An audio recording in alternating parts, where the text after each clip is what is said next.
Good evening. Audible ആണോ? കേൾക്കുന്നുണ്ടോ?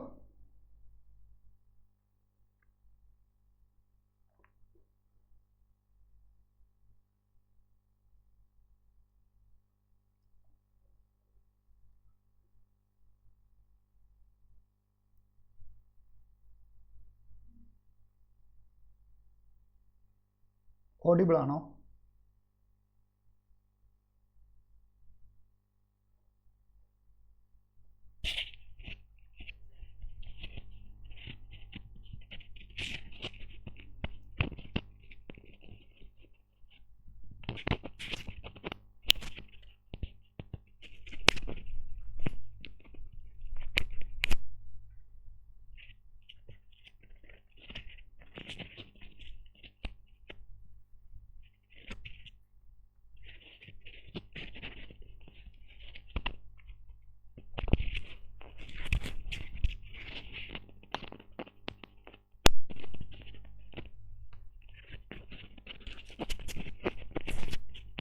കേൾക്കുന്നുണ്ടോ? ഹലോ, ഇപ്പോൾ കേൾക്കുന്നുണ്ടോ?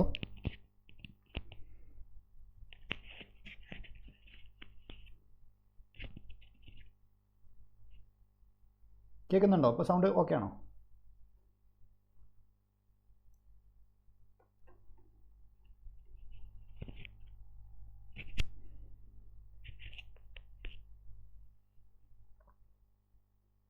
ഇപ്പോൾ കേൾക്കുന്നുണ്ടെന്ന് വിചാരിക്കുന്നു.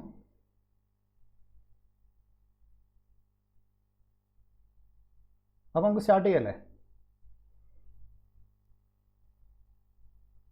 എല്ലാവരും എങ്ങനെയുണ്ട്? പഠനമൊക്കെ നന്നായിട്ട് പോകുന്നു അല്ലേ?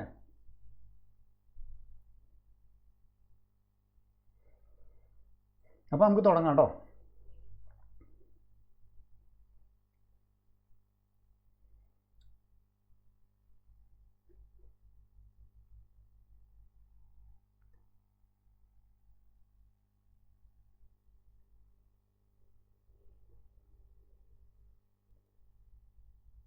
ഓക്കെ, ഇന്ന് നമ്മൾ പഠിക്കാൻ പോകുന്നത് പൗരത്വം, സിറ്റിസൺഷിപ്പ് എന്ന് പറയുന്ന ഒരു ടോപ്പിക്കാണ്. സൗണ്ട് ഓക്കെ അല്ലേ? കേൾക്കുന്നില്ലേ? കേൾക്കുന്നുണ്ടല്ലോ അല്ലേ?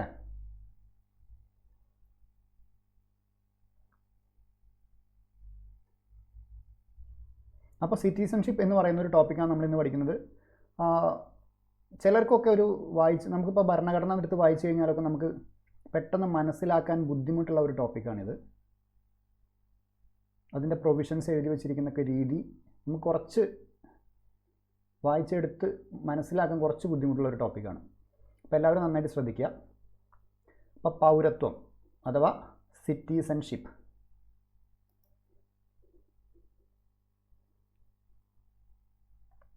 അപ്പോൾ നമ്മുടെ SCERT ടെക്സ്റ്റിൽ കൊടുത്തിരിക്കുന്ന ഒരു വാചകമാണിത്. അരിസ്റ്റോട്ടിൽ പറഞ്ഞ ഒരു കാര്യമാണിത് കേട്ടോ. അപ്പോൾ ഇത് ചോദിക്കാറുണ്ട് ഇടയ്ക്ക്, ഈ ഉദ്ധരണി ആര് പറഞ്ഞതാണ്? ഒരു രാഷ്ട്രത്തിൻ്റെ നിയമനിർമ്മാണ നടപടികളിലും നീതി നിർവഹണത്തിലും പങ്കെടുക്കാൻ അധികാരമുള്ള ഏതൊരു വ്യക്തിയെയും ആ രാഷ്ട്രത്തിലെ പൗരൻ എന്ന് വിളിക്കാം എന്ന് അരിസ്റ്റോട്ടിൽ പറഞ്ഞിട്ടുണ്ട്. അപ്പോൾ ഇത് ജസ്റ്റ് ഒന്ന് വായിച്ചു വയ്ക്കുക. എന്താ ഉദ്ദേശിക്കുന്നത്? ഒരു രാഷ്ട്രത്തിൻ്റെ നിയമനിർമ്മാണ നടപടികൾ എന്ന് പറയുമ്പോൾ ഒരു ലെജിസ്ലേറ്റീവ്, അതായത് നിയമം ഉണ്ടാക്കുന്ന ബോഡിയാണ് ലെജിസ്ലേച്ചർ. അപ്പോൾ അതിലുള്ള നടക്കുന്ന പ്രവർത്തനങ്ങൾ, അതേപോലെ നീതി നിർവഹണം, എക്സിക്യൂട്ട് ചെയ്യുന്നത്, ആ ഉണ്ടാക്കിയ നിയമങ്ങൾ എക്സിക്യൂട്ട് ചെയ്യുക, അതാരാണ്? മന്ത്രിമാരും മറ്റ് ടീംസൊക്കെ. അപ്പോൾ ഇതിലൊക്കെ പങ്കെടുക്കാൻ അധികാരമുള്ള ഏതൊരു വ്യക്തിയെയും, അപ്പോൾ ഇതിലൊക്കെ പങ്കെടുക്കുന്ന ആരാണ്? നമ്മളെ രാഷ്ട്രത്തിലെ പൗരന്മാർ തന്നെയാണല്ലോ. അപ്പോൾ അങ്ങനെ പങ്കെടുക്കാൻ പറ്റുന്ന ഏതൊരു വ്യക്തിയെയും ആ രാഷ്ട്രത്തിലെ പൗരൻ എന്ന് വിളിക്കാം എന്നാണ് അരിസ്റ്റോട്ടിൽ എന്ന് പറയുന്നത്. ഓക്കെ, അപ്പോൾ ഈ രാഷ്ട്രം എന്ന് പറയുന്നതിന് ഒരു പൊളിറ്റിക്കൽ കൺസെപ്റ്റാണ്. ഒരു രാഷ്ട്രം എന്ന് പറഞ്ഞാൽ രാഷ്ട്രീയമായി ബന്ധപ്പെട്ടിരിക്കുന്നത് എന്തോ അതാണ് രാഷ്ട്രം. മനസ്സിലായി? അപ്പോൾ ഒരു പൊളിറ്റിക്കൽ കൺസെപ്റ്റാണത്. അപ്പോൾ അതാണ് ഇവിടെ ഈ അരിസ്റ്റോട്ടിൽ എന്ന് പറയുന്ന ആൾ പറയുന്നത്. അപ്പോൾ ജസ്റ്റ് ഇതൊന്ന് മനസ്സിലാക്കി വെച്ചാൽ മതി. ഇനി നമ്മൾ നമുക്കൊരു ഔട്ട്ലൈൻ തരാം നിങ്ങൾക്ക്. ഒരു രാജ്യം, ഞാൻ പറഞ്ഞൊരു പൊളിറ്റിക്കൽ എൻറ്റിറ്റി ആണെന്ന് പറഞ്ഞു, ഒരു രാഷ്ട്രീയപരമായ ഒരു എന്താ പറയുന്നത്, ഒരു കാര്യമാണ് എന്ത്? രാഷ്ട്രം എന്ന് പറയുന്നത്. അപ്പോൾ ഏതൊരു ആധുനിക രാജ്യം ഏതൊരു മോഡേൺ വേൾഡ് അല്ലെങ്കിൽ ഏതൊരു മോഡേൺ കൺട്രി എടുത്തു കഴിഞ്ഞാലും അവിടുത്തെ പോപ്പുലേഷൻ എന്ന് പറയുന്നത് 2 തരത്തിലായിരിക്കും. അതായത് അവിടുത്തെ പോപ്പുലേഷൻ അഥവാ ജനസംഖ്യ എന്ന് പറയുന്നത് 2 തരത്തിലായിരിക്കും.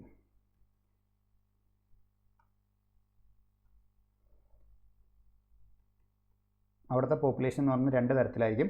ഒന്ന് സിറ്റിസൺസ്, അവിടുത്തെ പൗരന്മാർ അല്ലാത്ത ആളുകളെ നമ്മൾ എന്ത് പറയും? വിദേശികൾ എന്ന് പറയും. നമുക്കതിനെ എന്തു പറയാം? ഏലിയൻസ് എന്ന് പറയാം. നമ്മുടെ പൗരന്മാരല്ലാത്ത ആൾക്കാർ. ഈ ഏലിയൻസ് എന്ന് പറയുന്നതിൽ തന്നെ 2 തരത്തിലുണ്ട്. ഒന്ന് ഫ്രണ്ട്ലി ഏലിയൻസും ഉണ്ട്, അതുപോലെ തന്നെ എനിമി ഏലിയൻസും ഉണ്ട്. മനസ്സിലായോ? ഫ്രണ്ട്ലി ഏലിയൻസ് എന്നും എനിമി ഏലിയൻസ് എന്നും 2 ആയിട്ട് നമുക്ക് ഏലിയൻസിനെ പറയാം. ഇനി എന്താണ് സിറ്റിസൺസ് എന്ന് പറഞ്ഞാണെങ്കിൽ ഞാൻ ഓൾറെഡി പറഞ്ഞു, ഇതൊരു പൊളിറ്റിക്കൽ എൻറ്റിറ്റിയാണ് ഒരു രാഷ്ട്രം എന്ന് പറയുന്നത്. അപ്പോൾ അതുമായി ബന്ധപ്പെട്ട് എല്ലാ തരത്തിലുള്ള വിശ്വാസത പുലർത്തുന്നവരെയാണ് നമ്മൾ പൗരന്മാരെന്ന് പറയുന്നത്. അതായത് ഒരു രാജ്യത്തിൻ്റെ പൂർണ്ണ അംഗങ്ങളാണ് അവർ. ഒരു രാജ്യത്തിൻ്റെ പൂർണ്ണ അംഗങ്ങളും ആ രാജ്യത്തോട് എല്ലാ തരത്തിലും പൂർണ്ണമായ വിശ്വാസ്യത പുലർത്തുന്നവരുമാണ് പൗരന്മാർ എന്നുകൊണ്ട് ഉദ്ദേശിക്കുന്നത്. അപ്പോൾ ഈ പൗരന്മാർക്ക് എന്തുണ്ട്? കംപ്ലീറ്റ് ആയിട്ടുള്ള political rights, civil rights complete ആയിട്ട് ഇവരെന്ത് ചെയ്യുന്നുണ്ട്? എൻജോയ് ചെയ്യുന്നുണ്ട്. അങ്ങനെ എല്ലാ പൗരാവകാശങ്ങളും എല്ലാ രാഷ്ട്രീയപരമായ അവകാശങ്ങളും അനുഭവിക്കുന്നവരാണ് സിറ്റിസൺസ് എന്ന് പറയുന്നത്. സിമ്പിളായിട്ടുള്ള ഒരു ഡെഫിനേഷനാണ് ഞാൻ പറഞ്ഞു തരുന്നത്. അപ്പോൾ ഈ രാഷ്ട്രീയപരമായ അവകാശങ്ങൾ കൊണ്ട് ഉദ്ദേശിക്കുന്നത് എന്താണ്? ഒരു രാഷ്ട്രത്തെ സംബന്ധിക്കുന്ന എല്ലാ അവകാശങ്ങളും, അതായത് ഇലക്ഷനിൽ വോട്ട് ചെയ്യുന്നത്, ഇലക്ഷനിൽ മത്സരിക്കുന്നത്, അതുപോലെ തന്നെ ഒരു ഓർഗനൈസേഷൻ ഫോം ചെയ്യുന്നത്, അതല്ലെങ്കിൽ ഒരു ഗവൺമെൻറ്റിനെ ക്രിട്ടിസൈസ് ചെയ്യുന്നത്, അതുപോലെ തന്നെ ഓരോരോ പബ്ലിക് ഓഫീസിൽ നമ്മൾ അപ്പോയിൻ്റ് ചെയ്യപ്പെടുന്നത്, ഇതൊക്കെ എന്താണ്? നമ്മുടെ ഒരു രാഷ്ട്രീയപരമായ അവകാശങ്ങളാണെന്ന് നമുക്ക് പറയാം. അപ്പോൾ അത്തരം ആൾക്കാരെയാണ് നമ്മൾ എന്ത് പറയുന്നത്? സിറ്റിസൺസ് എന്ന് പറയുന്നത്. അതല്ലാത്ത മറ്റു ആൾക്കാരെയാണ് നോൺ സിറ്റിസൺസ് ആയ വിദേശികളായിട്ട് എന്ന് പറയുന്നത്, ഇല്ലീഗലായിട്ടുള്ള മൈഗ്രൻസിനെയാണ് നമ്മൾ എന്ത് പറയുന്നത്? അനധികൃത കുടിയേറ്റക്കാരെന്നൊക്കെ പറയില്ലേ, അവരെയാണ് നമ്മൾ ഏലിയൻസ് എന്ന് പറയുന്നത്. അത് 2 തരത്തിലുണ്ട്. ഒന്ന് ഫ്രണ്ട്ലി ഏലിയൻസ് ഉണ്ട്, എനിമി ഏലിയൻസ് ഉണ്ടെന്ന് പറഞ്ഞു.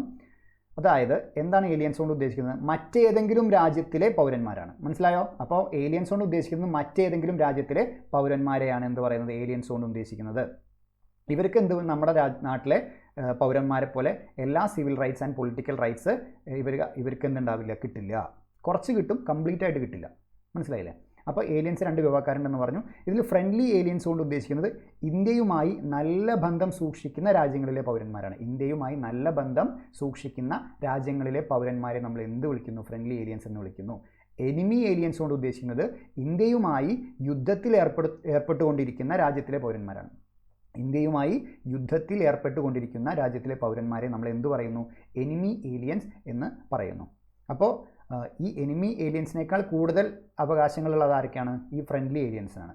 ഇപ്പോൾ ഉദാഹരണം പറയുകയാണെങ്കിൽ ആർട്ടിക്കിൾ 22, ഇതൊക്കെ ജസ്റ്റ് നിങ്ങൾ ഇൻഫർമേഷന് വേണ്ടി പറയുകയാണ്.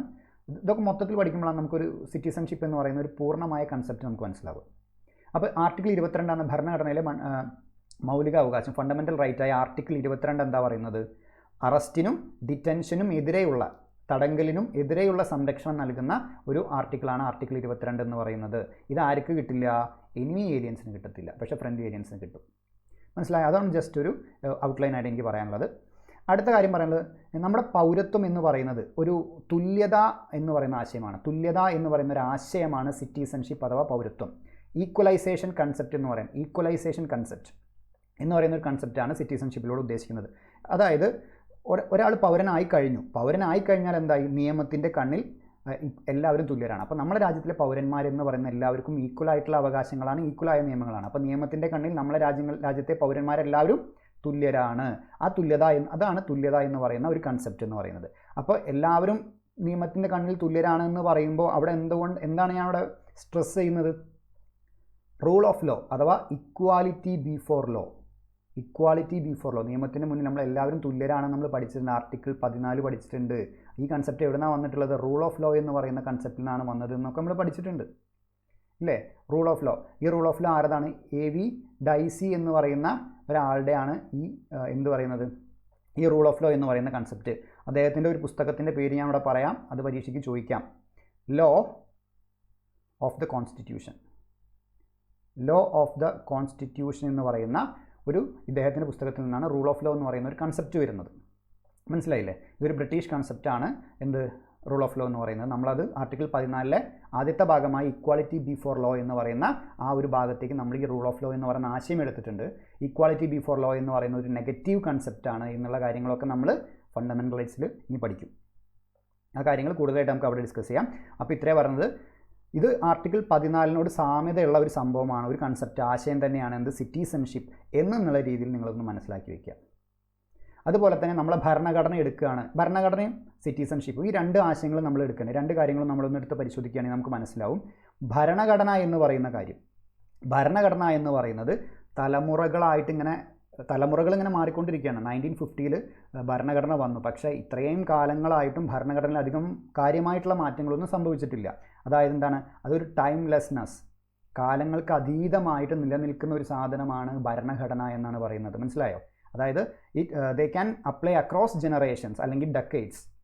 എത്ര കാലം വേണമെങ്കിലും നമുക്ക് എന്ത് ചെയ്യാൻ പറ്റും, അപ്ലൈ ചെയ്യാൻ പറ്റുന്ന ഒരു കാര്യമാണ് ഭരണഘടന. പക്ഷേ സിറ്റിസൺഷിപ്പ് എന്ന് പറയുന്ന സാധനം അങ്ങനെയല്ല.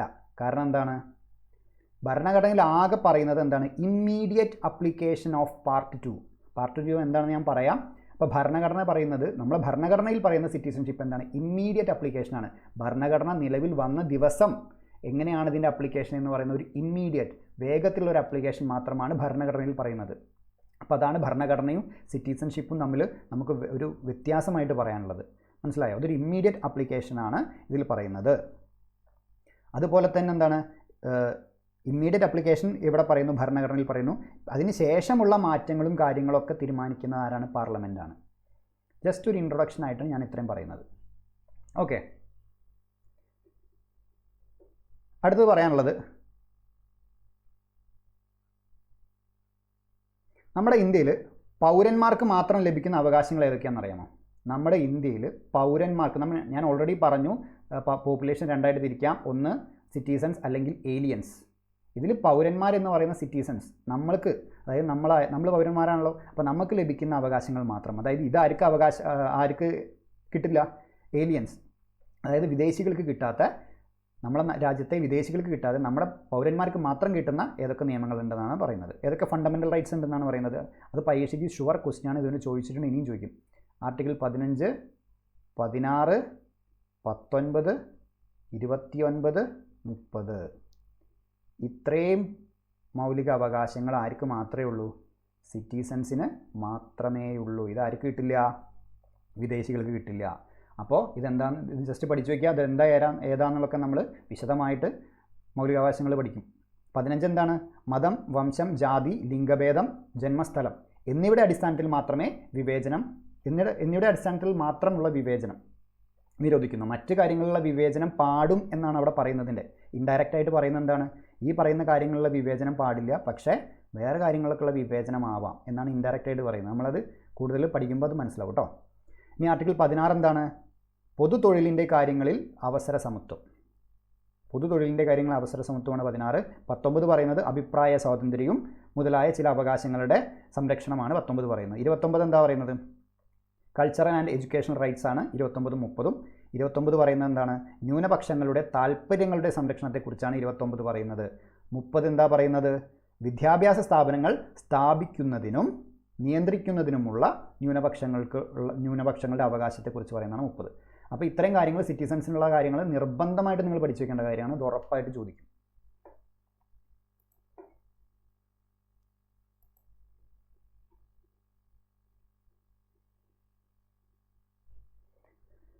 ഓക്കെ, അപ്പോൾ ഇനി നമുക്ക് ഇത്രയും ക്ലിയർ ആയല്ലോ. ഇതാർക്കെങ്കിലും ഡൗട്ട് ഉണ്ടോ?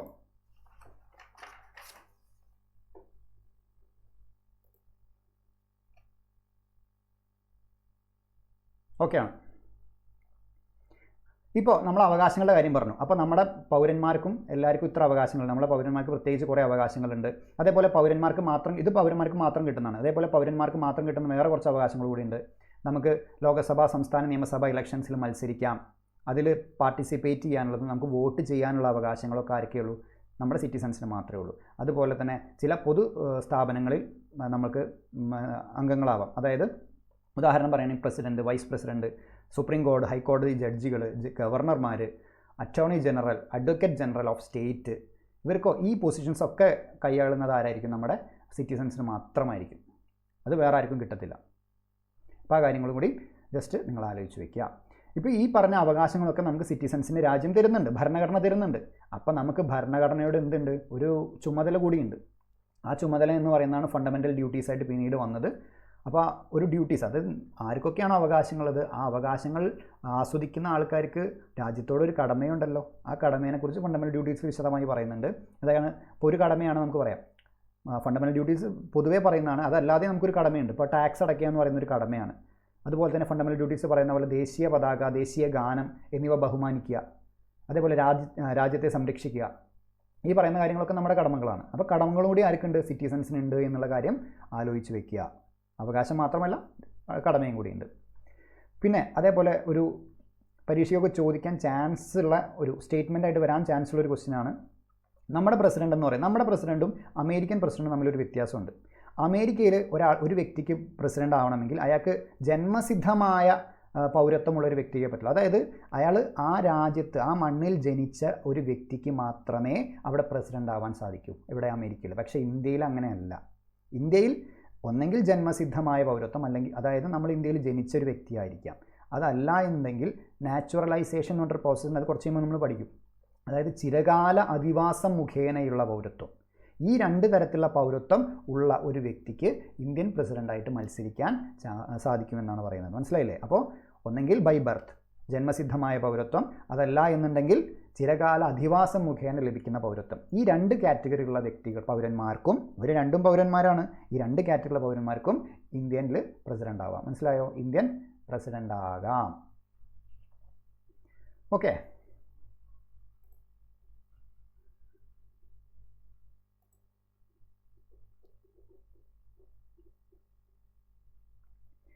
ഇനി അടുത്ത് നമ്മൾ പറയാൻ പോകുന്നത്, ഇനി ഇതുകൊണ്ട് ഈ പോയിൻറ്റ്സൊക്കെ ഒന്ന് നോക്കിക്കേ.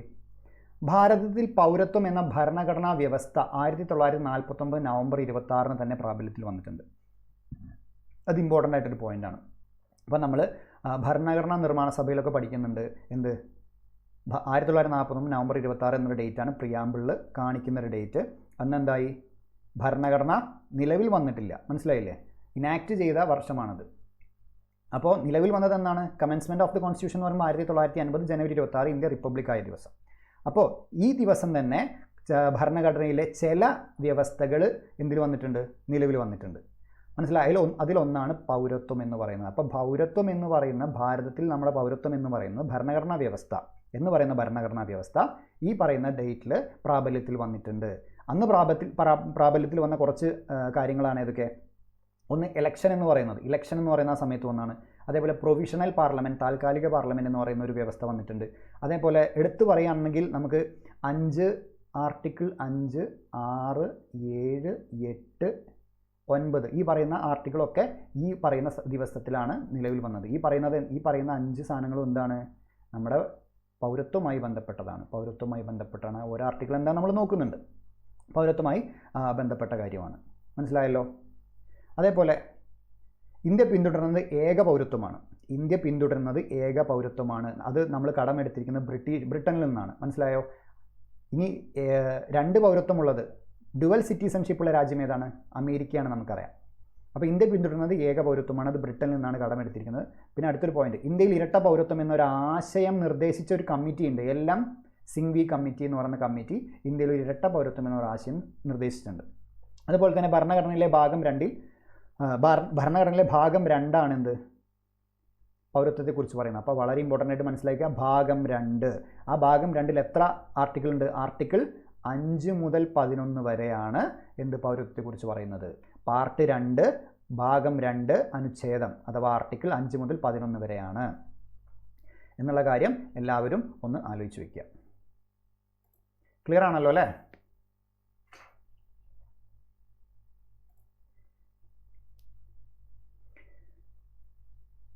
ഇനി ഇതിൻ്റെ പ്രത്യേകത എന്താണെന്ന് വെച്ച് കഴിഞ്ഞാൽ, ഈ ഭരണഘടനയിൽ ഈ കാര്യം പൗരത്വമൊക്കെ പറയുന്നുണ്ട്. പക്ഷേ ഇതിൻ്റെ ഒരു പ്രത്യേകത എന്താണെന്ന് വെച്ച് കഴിഞ്ഞാൽ, പൗരത്വവുമായി ബന്ധപ്പെട്ട് സ്ഥിരമായതോ വിപുലമായതോ ആയ ഒരു വ്യവസ്ഥകളും ഭരണഘടന അടങ്ങിയിട്ടില്ല. ഇതിലാകെ പറയുന്നത് എന്താണ്? 26/1/1950 ജനുവരി 26 1950 ഭരണഘടന നിലവിൽ വരുന്ന സമയത്ത് ആരൊക്കെയാണ് ഇന്ത്യയിലെ പൗരന്മാരായി തീരുന്നത് അല്ലെങ്കിൽ തീർന്നത്, ആ വ്യക്തികളെക്കുറിച്ച്, ആ ഇന്ത്യൻ പൗരന്മാരെക്കുറിച്ച് മാത്രമേ എവിടെ പറയുന്നുള്ളൂ? നമ്മുടെ ഭരണഘടനയിൽ പറയുന്നുള്ളൂ. അതിന് ശേഷമുള്ള ഒരു കാര്യങ്ങളും ഭരണഘടനയിൽ പറയുന്നില്ല.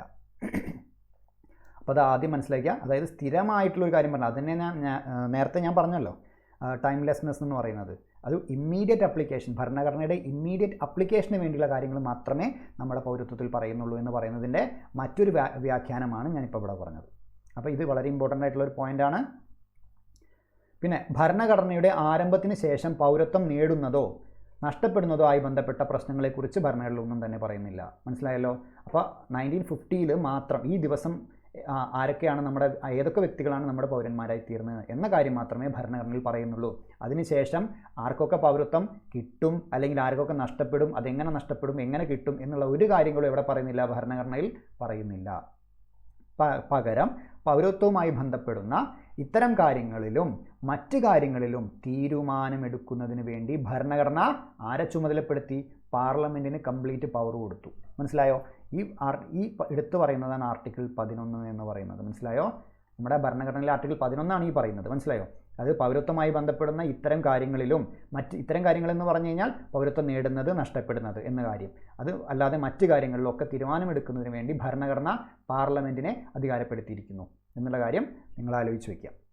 ഇനി ആർട്ടിക്കിൾ 5 മുതൽ 8 വരെ ഈ പറയുന്ന ആർട്ടിക്കിൾസിലൊക്കെ ഭരണഘടനയുടെ പ്രാരംഭത്തിൽ, അതായത് ഞാൻ ഓൾറെഡി പറഞ്ഞു ഭരണഘടനയുടെ പ്രാരംഭത്തിലാണ് ഈ പറയുന്ന കാര്യങ്ങളൊക്കെ. അപ്പോൾ ഭരണഘടനയുടെ പ്രാരംഭത്തിൽ സ്വയമേവ എന്ന് പറഞ്ഞാൽ ഓട്ടോമാറ്റിക്കലി ഇന്ത്യൻ പൗരന്മാരായി തീരുന്ന വ്യക്തികളെക്കുറിച്ച് പറയുന്നതാണ് ആർട്ടിക്കിൾ 5 മുതൽ 8 വരെ. ആർട്ടിക്കിൾ 5 മുതൽ 8 വരെ എന്താണ്? ഭരണഘടനയുടെ പ്രാരംഭത്തിൽ 1980 ജനുവരി 26 സ്വയമേവ ഓട്ടോമാറ്റിക്കലി ഇന്ത്യൻ പൗരന്മാരായി തീരുന്ന വ്യക്തികളെക്കുറിച്ച് പറയുന്ന കാര്യങ്ങളാണ് ആർട്ടിക്കിൾ 5 മുതൽ 8 വരെ. ഈ വ്യവസ്ഥകൾ കൈകാര്യം ചെയ്യുന്നത് താഴെ പറയുന്ന ആളുകളുടെ പൗരത്വമാണ്. ഇപ്പോൾ ഈ പറയുന്ന വ്യവസ്ഥകൾ 5 മുതൽ 8 വരെയുള്ള വ്യവസ്ഥകൾ കൈകാര്യം ചെയ്യുന്നത് താഴെ പറയുന്നതാണ്. അതിൽ നോക്കിക്കേ, ആദ്യത്തെ ആർട്ടിക്കിൾ ഇതാണ്. ആർട്ടിക്കിൾ 5 എന്ന് പറയുന്നത്. ആർട്ടിക്കിൾ 5 ഇന്ത്യയിൽ സ്ഥിരതാമസമാക്കിയ ആളുകളുടെ കാര്യമാണ് പറയുന്നത്. ഇന്ത്യയിൽ സ്ഥിരതാമസമാക്കിയ ആളുകളുടെ പൗരത്വത്തെക്കുറിച്ച്, അവരുടെ പൗരത്വാവകാശത്തെക്കുറിച്ച് പറയുന്നതാണ് ആർട്ടിക്കിൾ 5 എന്ന് പറയുന്നത്. ഈ ആർട്ടിക്കിൾ 5 നിങ്ങൾ അറിയേണ്ട പ്രധാനപ്പെട്ട ഒരു വാക്കാണ് ഡൊമിസൈൽ എന്ന് പറയുന്നത്. ഡൊമിസൈൽ എന്ന് പറയുന്ന ഒരു വാക്ക് നിങ്ങൾ നിർബന്ധമായിട്ടും അറിഞ്ഞിരിക്കണം. എന്താണ് ഡൊമിസൈൽ കൊണ്ട് അർത്ഥമാക്കുന്നത്? സ്ഥിരതാമസം എന്നാണ് ഇതിൻ്റെ മലയാള അർത്ഥം. അതായത് ഒരു പെർമനൻറ്റ് ഹോം എന്ന് പറയുന്നത്. അതായത് ഒരാൾ ഏത് രാജ്യമാണോ അയാളുടെ പെർമനൻറ്റ് ഹോമായിട്ട് തിരഞ്ഞെടുക്കുന്നത് അതാണ് അയാളുടെ ഡൊമിസൈൽ. മനസ്സിലായില്ലേ? അതാണ് ഇതിൻ്റെ ഒരർത്ഥം. ഇനി കൂടാതെ വേറെ കണ്ടീഷൻസും ഉണ്ട്. ഈ 5 തന്നെ പറയുന്ന വേറെ കുറച്ച് കണ്ടീഷൻസും കൂടി ഉണ്ട്. മനസ്സിലായോ? ആർട്ടിക്കിൾ 5 പറയുന്ന വേറെ കുറച്ച് കണ്ടീഷൻസും കൂടി ഉണ്ട്. ഒന്നതാണ് ഇന്ത്യയിൽ സ്ഥിരതാമസമാക്കിയ ഒരാളാണ്. ഇനി ജസ്റ്റ് നിങ്ങൾ ഇത്രയും കാര്യങ്ങൾ അറിഞ്ഞാൽ മതി. ഇനി ഒരു അഡീഷണൽ അറിവിലേക്ക് വേണ്ടി മാത്രമാണ് ഞാൻ ഈ കാര്യങ്ങളൊക്കെ പറയുന്നത്. മനസ്സിലായോ? അപ്പം മെയിനായിട്ട് നിങ്ങൾ അറിയേണ്ടത് ഇതാണ് എ. പിന്നെ ഞാൻ ഈ കൊടുത്തിരിക്കുന്ന കാര്യങ്ങളാണ് നിങ്ങൾ അറിയേണ്ടത്. അതല്ലാതെ ഇതിൻ്റെ ഉള്ളിലുള്ള കുറച്ച് കാര്യങ്ങളാണ് ഞാൻ ഈ പറയുന്നത്. ആർട്ടിക്കിൾ 5 ഒന്ന് പറഞ്ഞു ഇന്ത്യയിൽ സ്ഥിരതാമസമാക്കിയ ആളുകളുടെ കുറിച്ചാണ് അതിൽ പറയുന്നത് എന്ന്. ഇനി ഇത് 2 കണ്ടീഷൻസ് പറയുന്നുണ്ട്. ഒന്ന്, ആ പറയുന്ന ആൾ ഭാരതത്തിൻ്റെ ഭൂപ്രദേശത്ത് ജനിച്ചിരിക്കണം. ആ പറയുന്ന ആൾ ഭാരതത്തിൻ്റെ ഭൂപ്രദേശത്ത്, അതായത് ഇന്ത്യയിൽ ജനിച്ച ഒരാളായിരിക്കണം. അതല്ലെങ്കിൽ അയാളുടെ അച്ഛൻ, അമ്മ ഇവരിൽ ആരെങ്കിലും ഒരാൾ ഇന്ത്യൻ ഭൂപ്രദേശത്ത് ജനിച്ചിരിക്കണം. മനസ്സിലായില്ല? അപ്പോൾ ഒരു കണ്ടീഷൻ എന്താണ്? ഇയാൾ ഇന്ത്യയിൽ ജനിച്ചിരിക്കണം, അല്ലെങ്കിൽ ഇയാളുടെ അച്ഛൻ, അമ്മയിൽ ആരെങ്കിലും ഒരാൾ ഇന്ത്യയിൽ ജനിച്ചിരിക്കണം. മൂന്നാമത്തെ കാര്യമായിട്ട് കണ്ടീഷനായിട്ട് പറയുന്നത് ഇതൊക്കെ ഓറാണ് കേട്ടോ. ഒന്നെങ്കിൽ ഇത്, അല്ലെങ്കിൽ ഇത്, അല്ലെങ്കിൽ ഇത് മൂന്നും കൂടി വേണ്ട. മൂന്നാമതായിട്ട് പറയുന്നത് ആ ആൾ ഭരണഘടനയുടെ പ്രാരംഭത്തിന് തൊട്ട് മുമ്പ് 1950 ജനുവരി 26 തൊട്ട് മുമ്പ് മിനിമം ഒരു 5 വർഷമെങ്കിലും ഇന്ത്യൻ ഭൂപ്രദേശത്ത് താമസിച്ചിരിക്കണം. മനസ്സിലായോ? അപ്പോൾ സംശയമുള്ള ആൾക്കാർ വീണ്ടും ഇതിൻ്റെ റിപ്പീറ്റഡ് ക്ലാസ് ഉണ്ടാവും കേട്ടോ. അതിൻ്റെ റെക്കോർഡ് നിങ്ങൾക്ക് തരും. അപ്പോൾ അത് കൂടുതൽ കേട്ട് കഴിഞ്ഞാൽ നിങ്ങൾക്ക് കൂടുതൽ മനസ്സിലാവും. ഓക്കെ, ഡൗട്ടൊന്നും ഇല്ലയെന്ന് വിചാരിക്കുന്നു. ഇതുവരെ പറഞ്ഞത് ക്ലിയർ ആയില്ലേ? അപ്പോൾ ഒന്നെങ്കിൽ ഇന്ത്യയിൽ ജനിച്ച ആളായിരിക്കണം, അല്ലെങ്കിൽ അച്ഛനും അമ്മയിൽ ആരെങ്കിലും ഒരാൾ ഇന്ത്യയിൽ ജനിച്ച ആളായിരിക്കണം. അതല്ലാന്നുണ്ടെങ്കിൽ ഇതിൻ്റെ ഭരണഘടനയുടെ ആരംഭത്തിന് തൊട്ട് മുമ്പ് മിനിമം 5 വർഷമെങ്കിലും ഇന്ത്യയിൽ താമസിച്ച ആളായിരിക്കണം. ഓക്കെ, ഇനി അടുത്തത് ആർട്ടിക്കിൾ 6. ഇതാണ് ആർട്ടിക്കിൾ 6 എന്ന് പറയുന്നത്. ഇതിൽ ആർട്ടിക്കിൾ 6 പറയുന്നത് പാകിസ്ഥാനിൽ നിന്നും കുടിയേറിയ ആളുകളുടെ കാര്യമാണ്. പാകിസ്ഥാനിൽ നിന്നും കുടിയേറിയ ആളുകളുടെ കാര്യമാണ് പറയുന്നത്. അപ്പോൾ ആർട്ടിക്കിൾ 6 എന്താ പറയുന്നത്? ഇതിൽ 2 ഡേറ്റിനെ കുറിച്ച് പറയുന്നുണ്ട്. ഒരു 1948 ജൂലൈ 19 എന്ന് പറയുന്ന ഒരു ഡേറ്റിനെ കുറിച്ച് പറയുന്നുണ്ട് കേട്ടോ. അപ്പോൾ ഈ ഡേറ്റ് ജസ്റ്റ് ഒന്ന് ആലോചിച്ച് വയ്ക്കാം. 1948 ജൂലൈ 19 എന്ന് പറയുന്ന ഒരു ഡേറ്റാണ് ആർട്ടിക്കിൾ 6 പറയുന്നത്. ഈ ഡേറ്റ് എന്ന് പറഞ്ഞു കഴിഞ്ഞാൽ അതായത് വെസ്റ്റ് പാകിസ്ഥാനിൽ നിന്ന് ഒരുപാട് പലായനം ഇങ്ങോട്ടുണ്ടായിരുന്നു. ആൾക്കാർ ഇങ്ങോട്ട് കുടിയേറുന്ന ഒരു അവസ്ഥ ഉണ്ടായിരുന്നു വെസ്റ്റ് പാകിസ്ഥാനിൽ. അത് കൺട്രോൾ ചെയ്യുന്നൊരു ordinance, influx from west Pakistan control ordinance. Influx from west Pakistan control ordinance എന്ന് പറയുന്ന ഒരു ഓർഡിനൻസ് നിലവിൽ വന്ന ദിവസമാണ് ഈ 1948 ജൂലൈ 19 എന്ന് പറയുന്ന ആ ഡേറ്റാണ് ഈ ആർട്ടിക്കിൾ 6 പരാമർശിച്ചിരിക്കുന്നത്. അപ്പോൾ ഈ ഡേറ്റിന് മുന്നേ, അതായത് ആദ്യം പറയുന്നത് എന്താണ്, പാകിസ്ഥാനിൽ നിന്ന് ഇന്ത്യയിലേക്ക് കുടിയേറിയ ചില ആളുകളുടെ പൗരത്വത്തിനുള്ള അവകാശങ്ങളെക്കുറിച്ച്, പാകിസ്ഥാനിൽ നിന്നും ഇന്ത്യയിലേക്ക് കുടിയേറിയ ചില ആളുകളുടെ പൗരത്വത്തിനുള്ള അവകാശത്തെക്കുറിച്ചാണ് എന്ത് പറയുന്നത്, ആർട്ടിക്കിൾ 6 പറയുന്നത്.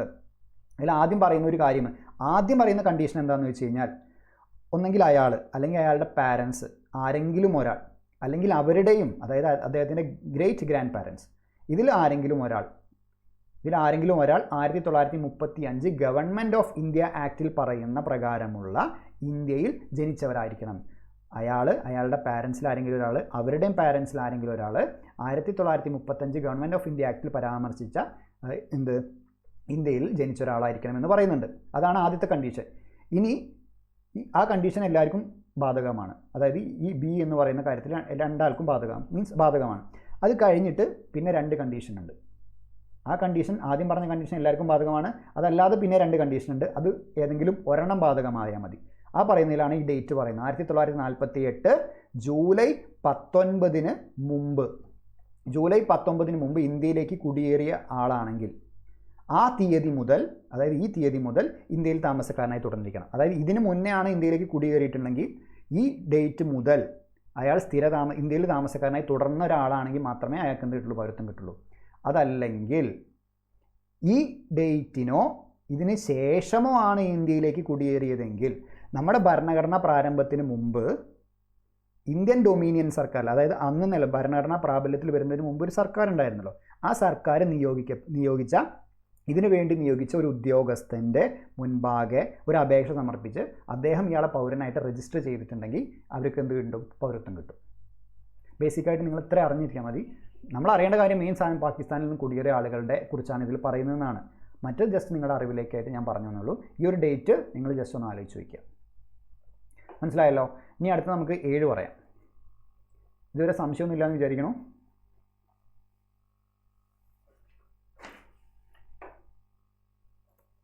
ഓക്കെ, നമുക്ക് 7 പറയാം. ആർട്ടിക്കിൾ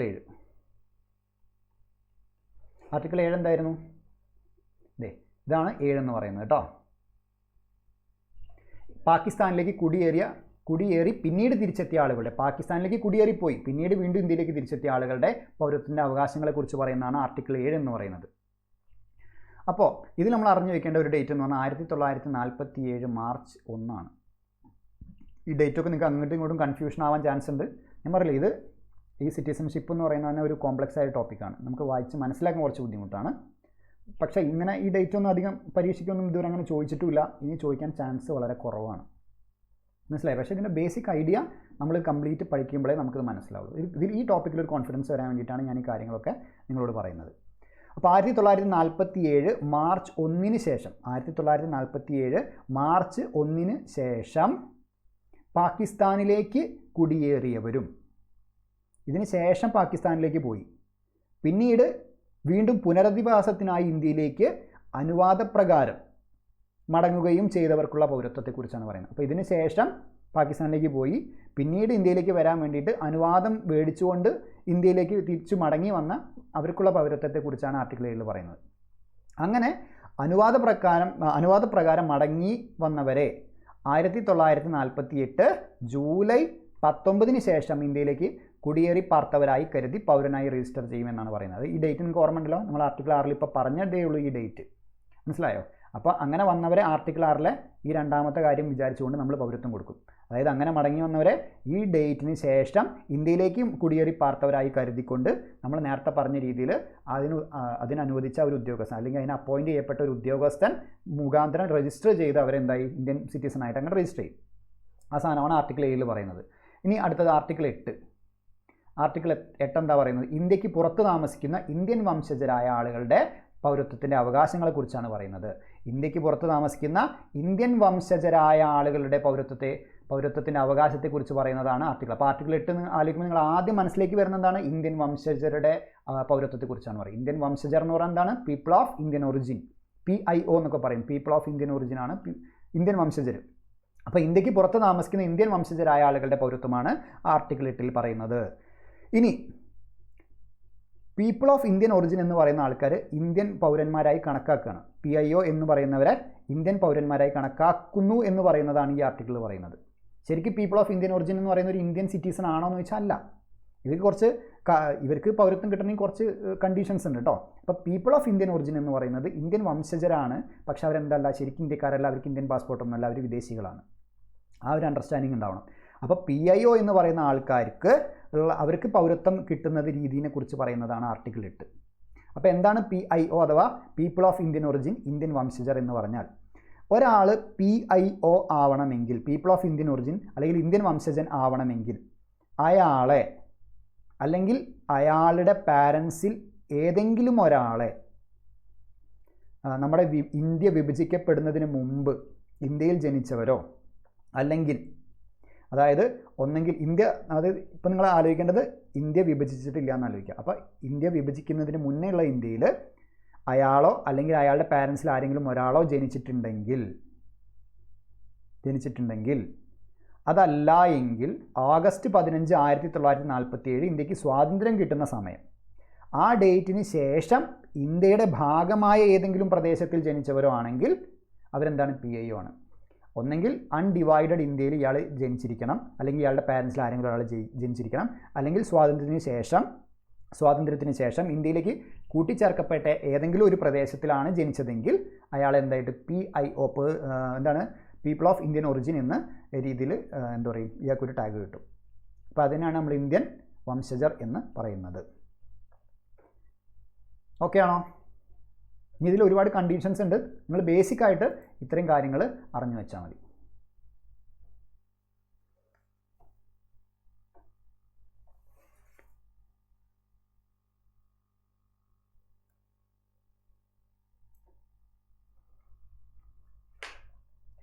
ഓക്കെ, അപ്പോൾ ഞാൻ സ്ട്രെസ് ചെയ്ത് പറയുന്ന പോയിൻറ്റ്സാണ് നിങ്ങൾ കൂടുതൽ ശ്രദ്ധിക്കേണ്ടത് കേട്ടോ. അപ്പോൾ ഈ കാര്യങ്ങളൊക്കെ ഞാൻ ഈ പോയിൻ്റ് കൊടുത്തിട്ടുണ്ട് ഓൾറെഡി ഇതിൽ, അത് പറയാം. ഇതിൻ്റെ എക്സ്പ്ലനേഷൻ ഞാൻ പറഞ്ഞില്ലേ, അത് ഇതുവരെ പരീക്ഷയ്ക്കൊന്നും ചോദിച്ചിട്ടില്ല. അത് നമുക്ക് ചോദിക്കാതിരിക്കാമെന്ന് പറഞ്ഞാൽ എൻ്റെ ഒരു ഇൻസ്റ്റിങ്ക്റ്റ് വെച്ച് ചോദിക്കാൻ ചാൻസ് ഇല്ല.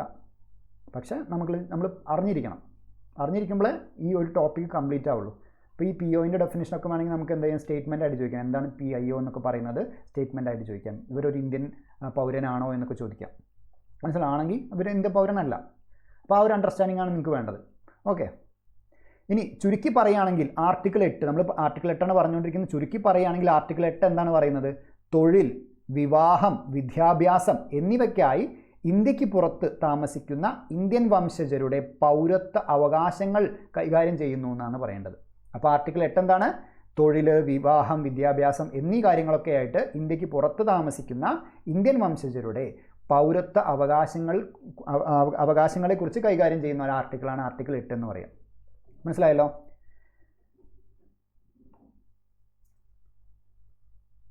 ഇനി അടുത്തത്,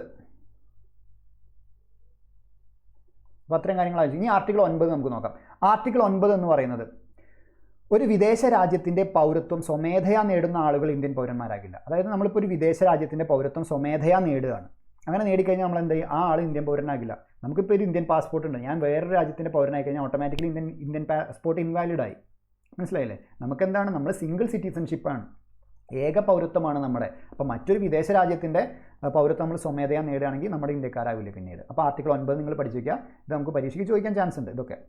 ഇനി ആർട്ടിക്കിൾ 10 എന്ന് പറയുന്ന ആർട്ടിക്കിൾ ഉണ്ട്. ആർട്ടിക്കിൾ 10 എന്താ പറയുന്നത്?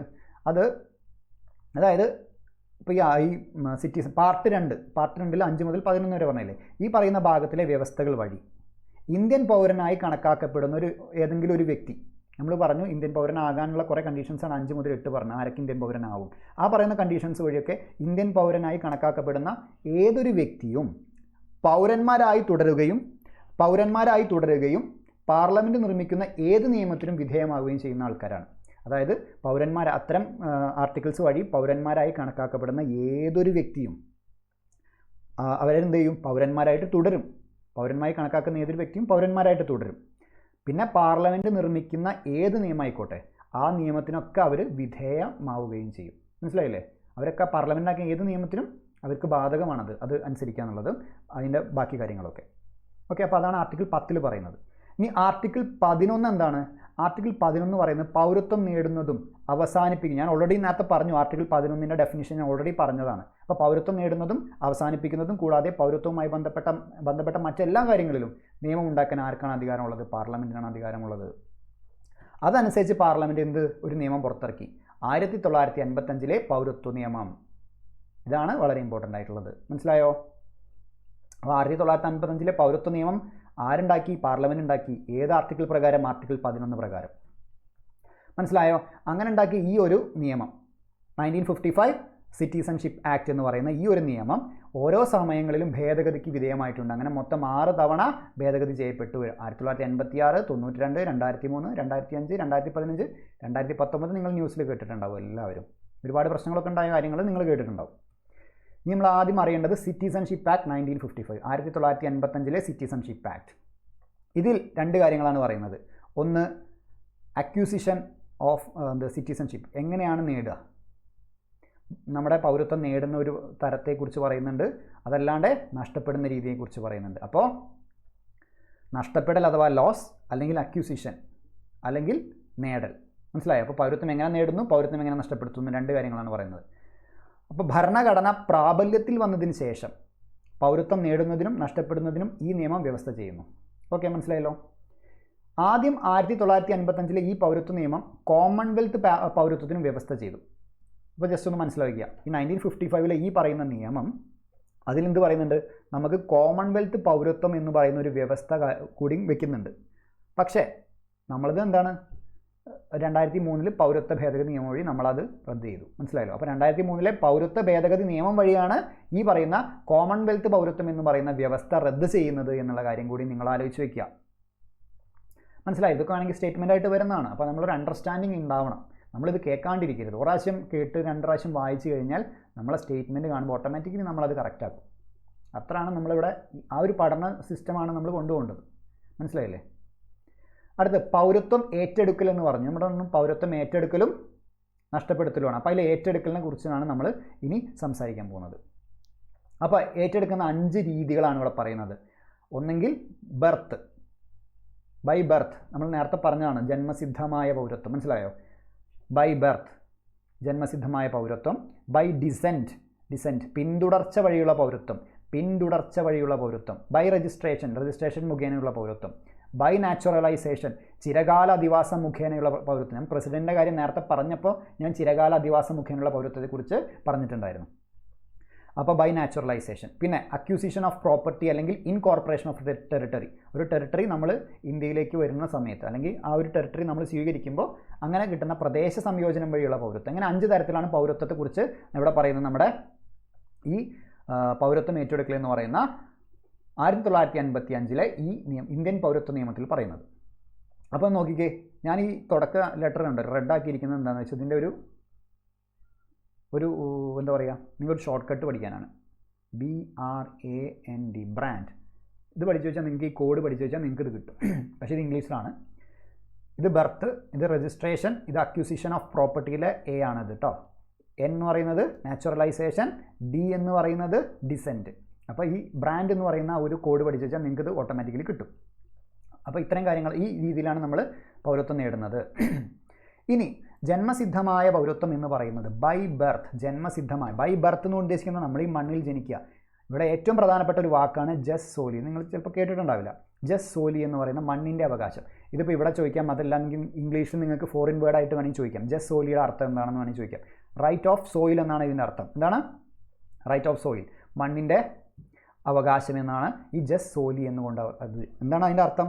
നമ്മൾ ഇന്ത്യൻ എന്ന് പറയുന്ന മണ്ണിൽ ജനിക്കുക, ആ ഒരു അവകാശത്തോടെ അല്ലെങ്കിൽ അതിലൂടെ കിട്ടുന്ന നമ്മുടെ പൗരത്വ അവകാശത്തെക്കുറിച്ചാണ് അതിൽ പറയുന്നത്. ഇനി ഇതിൽ അറിയേണ്ട മറ്റൊരു കാര്യം എന്ന് പറയുന്നത്, ഇന്ത്യയിൽ നിയമിതരായ വിദേശ നയതന്ത്രജ്ഞരുടെ മക്കൾക്കും ശത്രു വിദേശികൾ എന്ന് പറഞ്ഞാൽ നേരത്തെ നമ്മൾ പറഞ്ഞാണ് എന്ത്, എനിമി ഏലിയൻസ്, ഇവർക്കും എന്തുണ്ട്, ജന്മം കൊണ്ട് ഇന്ത്യൻ പൗരത്വം നേടാൻ കഴിയില്ല.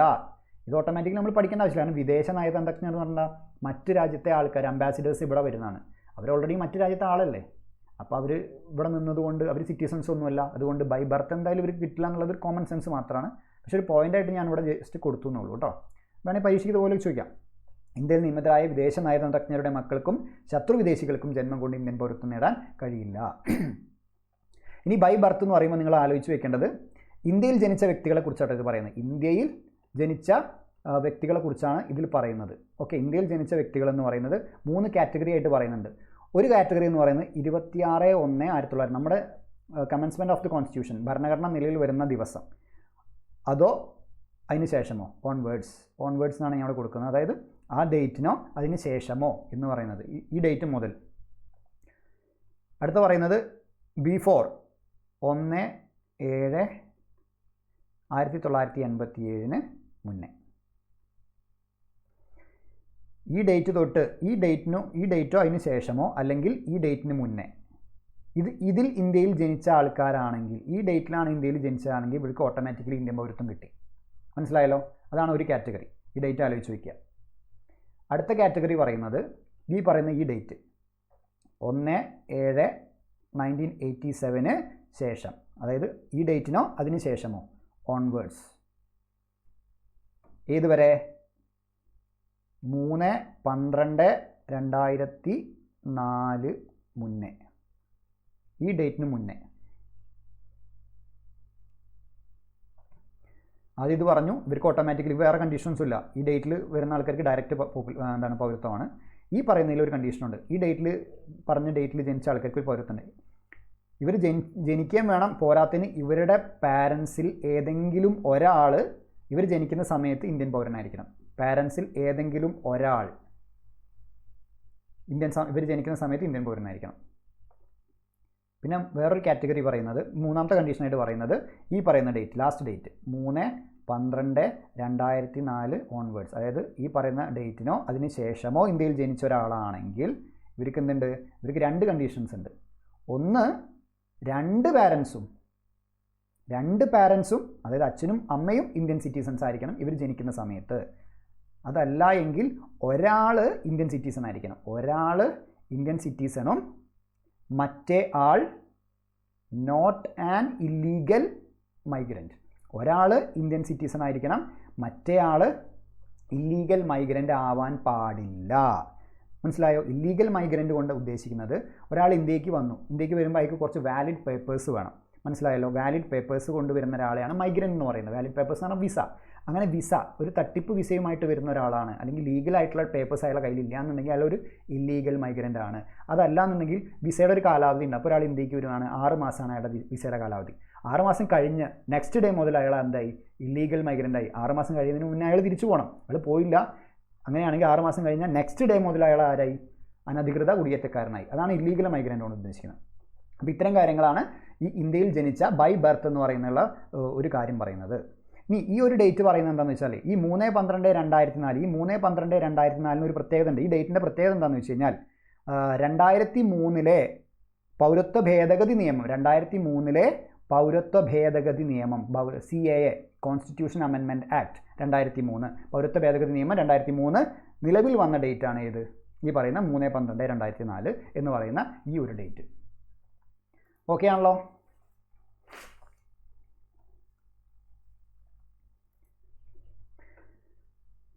ആർക്കെങ്കിലും ഡൗട്ട് ഉണ്ടോ?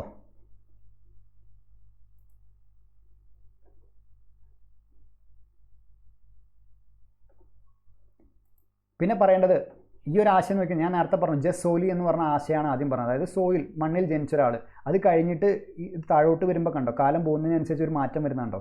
ഇവിടെ അച്ഛൻ്റെ രക്തബന്ധം കൂടി ഇവിടെ പറഞ്ഞു തുടങ്ങി. അപ്പോൾ എന്താണ്? ജസ് സോലി എന്ന് പറയുന്ന ആശയത്തിൽ നിന്ന് ഗ്രാജുവലി എങ്ങോട്ട് പോവുകയാണ്? ഈ ബൈ ബർത്ത് എന്ന് പറയുന്ന ഈ കാര്യത്തിൽ നിന്ന് ജസ് സോലി എന്ന ആശയത്തിൽ നിന്ന് ജസ് സാൻഗ്യുനിസ് എന്ന് പറയുന്ന ഒരു വാക്കിലേക്ക് മാറുകയാണ്. ഇത് എന്താണെന്ന് കുറച്ച് കഴിയുമ്പോൾ പറയും. മനസ്സിലായി? അപ്പോൾ ഗ്രാജുവലി ഈ ജസോലി എന്ന് പറയുന്ന കൺസെപ്റ്റിൽ നിന്ന് ഒരു ജസ് സാൻഗ്യുനീസ് എന്ന് പറയുന്ന കൺസെപ്റ്റിലേക്ക് ഇങ്ങനെ നീങ്ങിക്കൊണ്ടിരിക്കുകയാണ്. കാരണം ഇവിടെ എത്തിയപ്പോൾ ഒരു രക്തബന്ധം പറഞ്ഞു, ഇവിടെ 2 ആളുടെ രക്തബന്ധം പറഞ്ഞു. മനസ്സിലായില്ലേ? അപ്പോൾ ആ ഒരു മാറ്റം അവിടെ കാണാം നമുക്ക്. ഇനി പിന്തുടർച്ച കണ്ടോ, ഞാൻ പറഞ്ഞ വാക്ക് ഇവിടെ ഉണ്ട്, ജസ് സാൻഗ്യുനീസ് ഇവിടെ ഉണ്ട് കേട്ടോ. എന്താണെന്ന് ഇവിടെ പറയാം. ഇനി അടുത്തതാണ് രണ്ടാമത്തെ, ബൈ ഡിസെൻറ്റ്, പിന്തുടർച്ച വഴിയുള്ള പൗരത്വമാണ്. പിന്തുടർച്ച വഴിയുള്ള പൗരത്വമാണ് സാൻഗ്യുനി. അതായത് റൈറ്റ് ഓഫ് ബ്ലഡ് എന്നാണ് പറയുന്നത്. അതായത് നമ്മുടെ റൈറ്റ് ഓഫ് ബ്ലഡ്, നമ്മുടെ ബ്ലഡ് എന്ന് പറഞ്ഞാൽ നമ്മുടെ ചോര, അച്ഛൻ, അമ്മ, ആരെങ്കിലും ഒരാൾ അവർ വഴി നമുക്ക് കിട്ടുന്ന പൗരത്വത്തെയാണ് എന്ത് പറയുന്നത്? അവരുടെ ആ രക്തബന്ധം വഴി നമുക്ക് കിട്ടുന്നതിനാണ് നമ്മൾ ജസ് സാൻഗ്വിനിസ് എന്ന് പറയുന്നത്. ഇതിൽ പിന്തുടർച്ച വഴിയുള്ള പൗരത്വത്തിൽ പ്യൂറായിട്ട് എന്താ പറയുന്നത്? രക്തബന്ധത്തെക്കുറിച്ചാണ് പറയുന്നത്. ബൈ ഡിസെൻറ്റ്, മനസ്സിലായോ? ഡിസെൻറ്റ് എന്ന് പറഞ്ഞാൽ തന്നെ വംശാവലി എന്നൊക്കെയാണ് അർത്ഥം. നമ്മുടെ പരമ്പര എന്നുള്ള രീതിയിലാണ് പറയുന്നത്. ഓക്കെ, നമ്മുടെ പൗരത്വം നമ്മുടെ പാരൻസിലൂടെ നേടുന്നതിനെ, ആ രക്തബന്ധത്തിലൂടെ നേടുന്നതാണ് എന്ത് പറയുന്നത്? ബൈ ഡിസെൻറ്റ് എന്ന് പറയുന്നത്. ഇതും കുറച്ച് ഡേറ്റും കാര്യങ്ങളൊക്കെ ഇതിൽ പറയുന്നുണ്ട്. ഇതിൽ പറയുന്നത് എന്താ വെച്ചാൽ ഇന്ത്യക്ക് പുറത്ത് ജനിച്ച ആളുകൾ. നേരത്തെ നമ്മൾ പറഞ്ഞു ഇന്ത്യയിൽ ജനിച്ച വ്യക്തികളുടെ ഡേറ്റും കാര്യങ്ങളാണ് നമ്മൾ പറഞ്ഞത്. ഇനി ഇന്ത്യക്ക് പുറത്ത് ജനിച്ചത്, ബോൺ ഔട്ട്സൈഡ് ഇന്ത്യ. ഇതിൽ ഇന്ത്യക്ക് പുറത്ത് ജനിച്ച ആളുകളെ കുറിച്ചുള്ള പൗരത്വത്തെക്കുറിച്ചാണ് പറയുന്നത്. ബോൺ ഔട്ട്സൈഡ് ഇന്ത്യ, അങ്ങനത്തെ ആളുകളുടെ പൗരത്വത്തെക്കുറിച്ച് പറയുന്നത്. അതിൽ ആദ്യത്തെ എന്താണ്?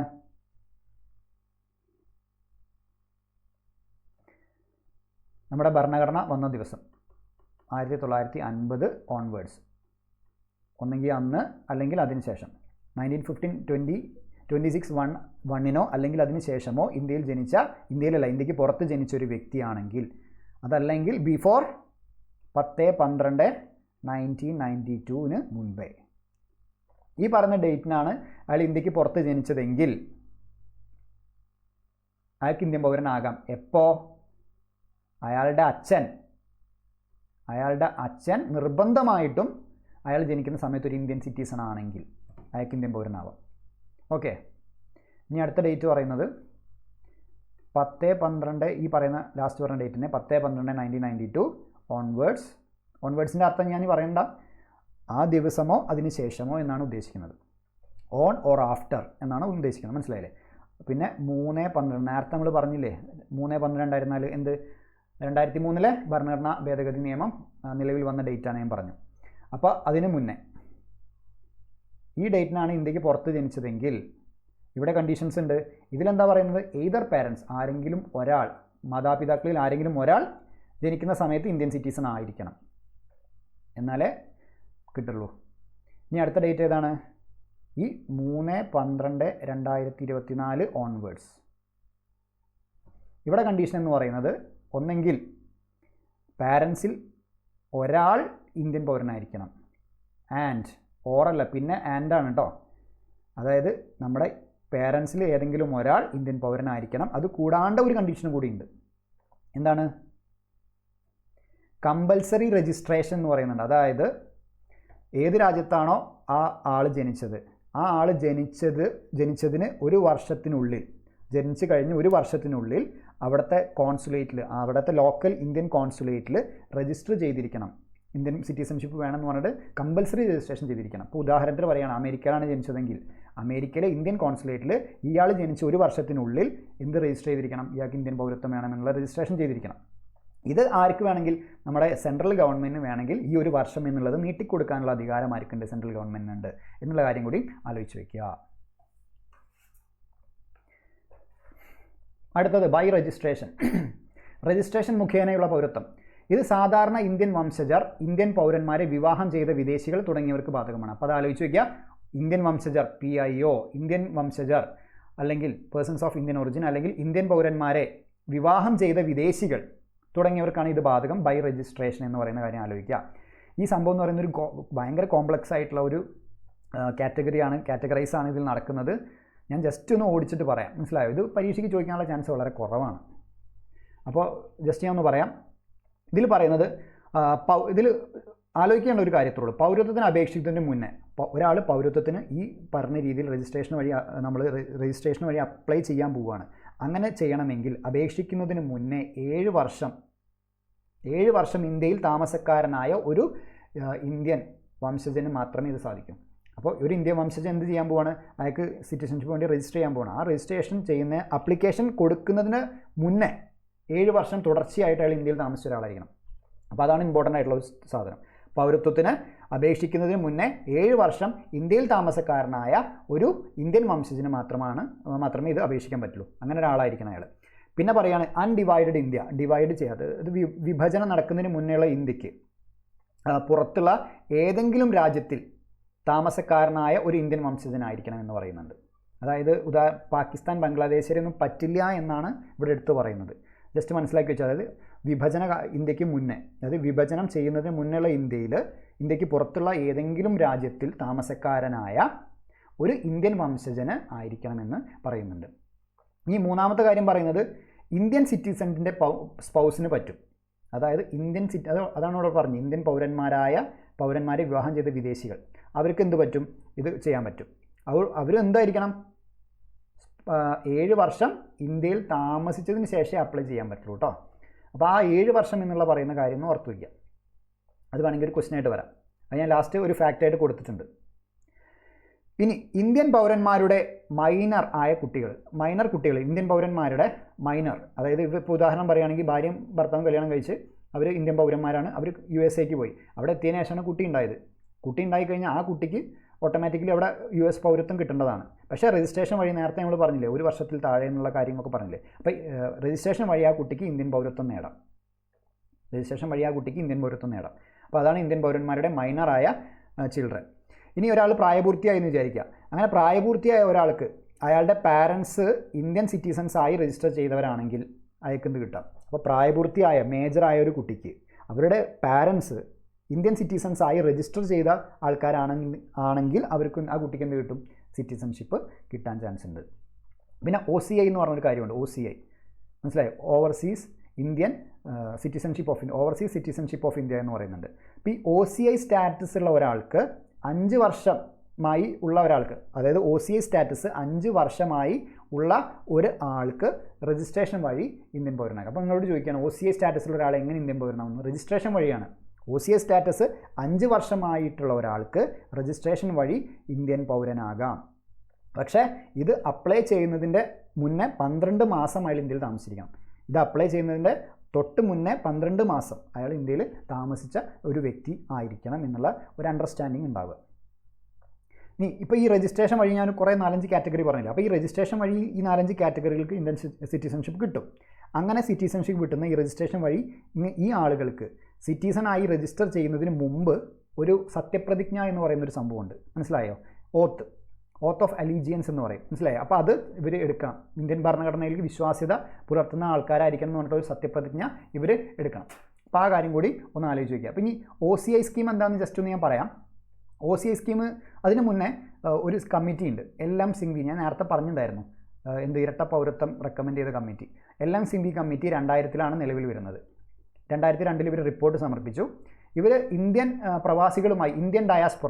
പ്രവാസികളുമായിട്ടുള്ള ഒരു പഠനമാണ് ഇവർ നടത്തിയത്. അപ്പോൾ ഇന്ത്യൻ പ്രവാസികളുമായി ഒരു ഉറച്ച ബന്ധം അല്ലെങ്കിൽ സൗഹൃദം എല്ലാം ശക്തിപ്പെടുത്തുന്നതിന് വേണ്ടി ഉള്ള എല്ലാ അറേഞ്ച്മെൻറ്റ്സിനെയും പറ്റി നിർദ്ദേശങ്ങളൊക്കെ വെച്ച ഒരു കമ്മിറ്റി ആയിരുന്നു LM Singhvi's related to Indian diaspora. മനസ്സിലായില്ലേ? അപ്പോൾ ഈ ഇന്ത്യൻ ഡയസ്പോറ എന്ന് പറഞ്ഞാൽ അതിൽ NRIs ഉണ്ടാവും, നേരത്തെ പറഞ്ഞ PIO ഉണ്ടാവും, ഈ പറഞ്ഞ OCI ഉണ്ടാവും. ഇതൊക്കെ പെടുന്ന കാറ്റഗറിയാണ് ഇന്ത്യൻ പ്രവാസികൾ എന്ന് പറയുന്നത്. മനസ്സിലായോ? ഇനി ഈ കമ്മിറ്റീൻ്റെ റെക്കമെൻഡേഷൻ വഴി PIO സ്കീം നിലവിൽ വരുന്നത് 2002-ലാണ്. പിന്നെ OCI സ്കീം നിലവിൽ വരുന്നത് 2003-ലാണ്. മനസ്സിലായോ? ഇത് രണ്ടും കൂടെ 2015 മെർജ് ചെയ്തു. ഇതിൻ്റെ പുതിയ പേരെന്ന് പറയുന്നത് OCI കാർഡ് ഹോൾഡർ എന്നാണ്. OCI കാർഡ് ഹോൾഡർ എന്നാണ്. ഓക്കെ അല്ലേ?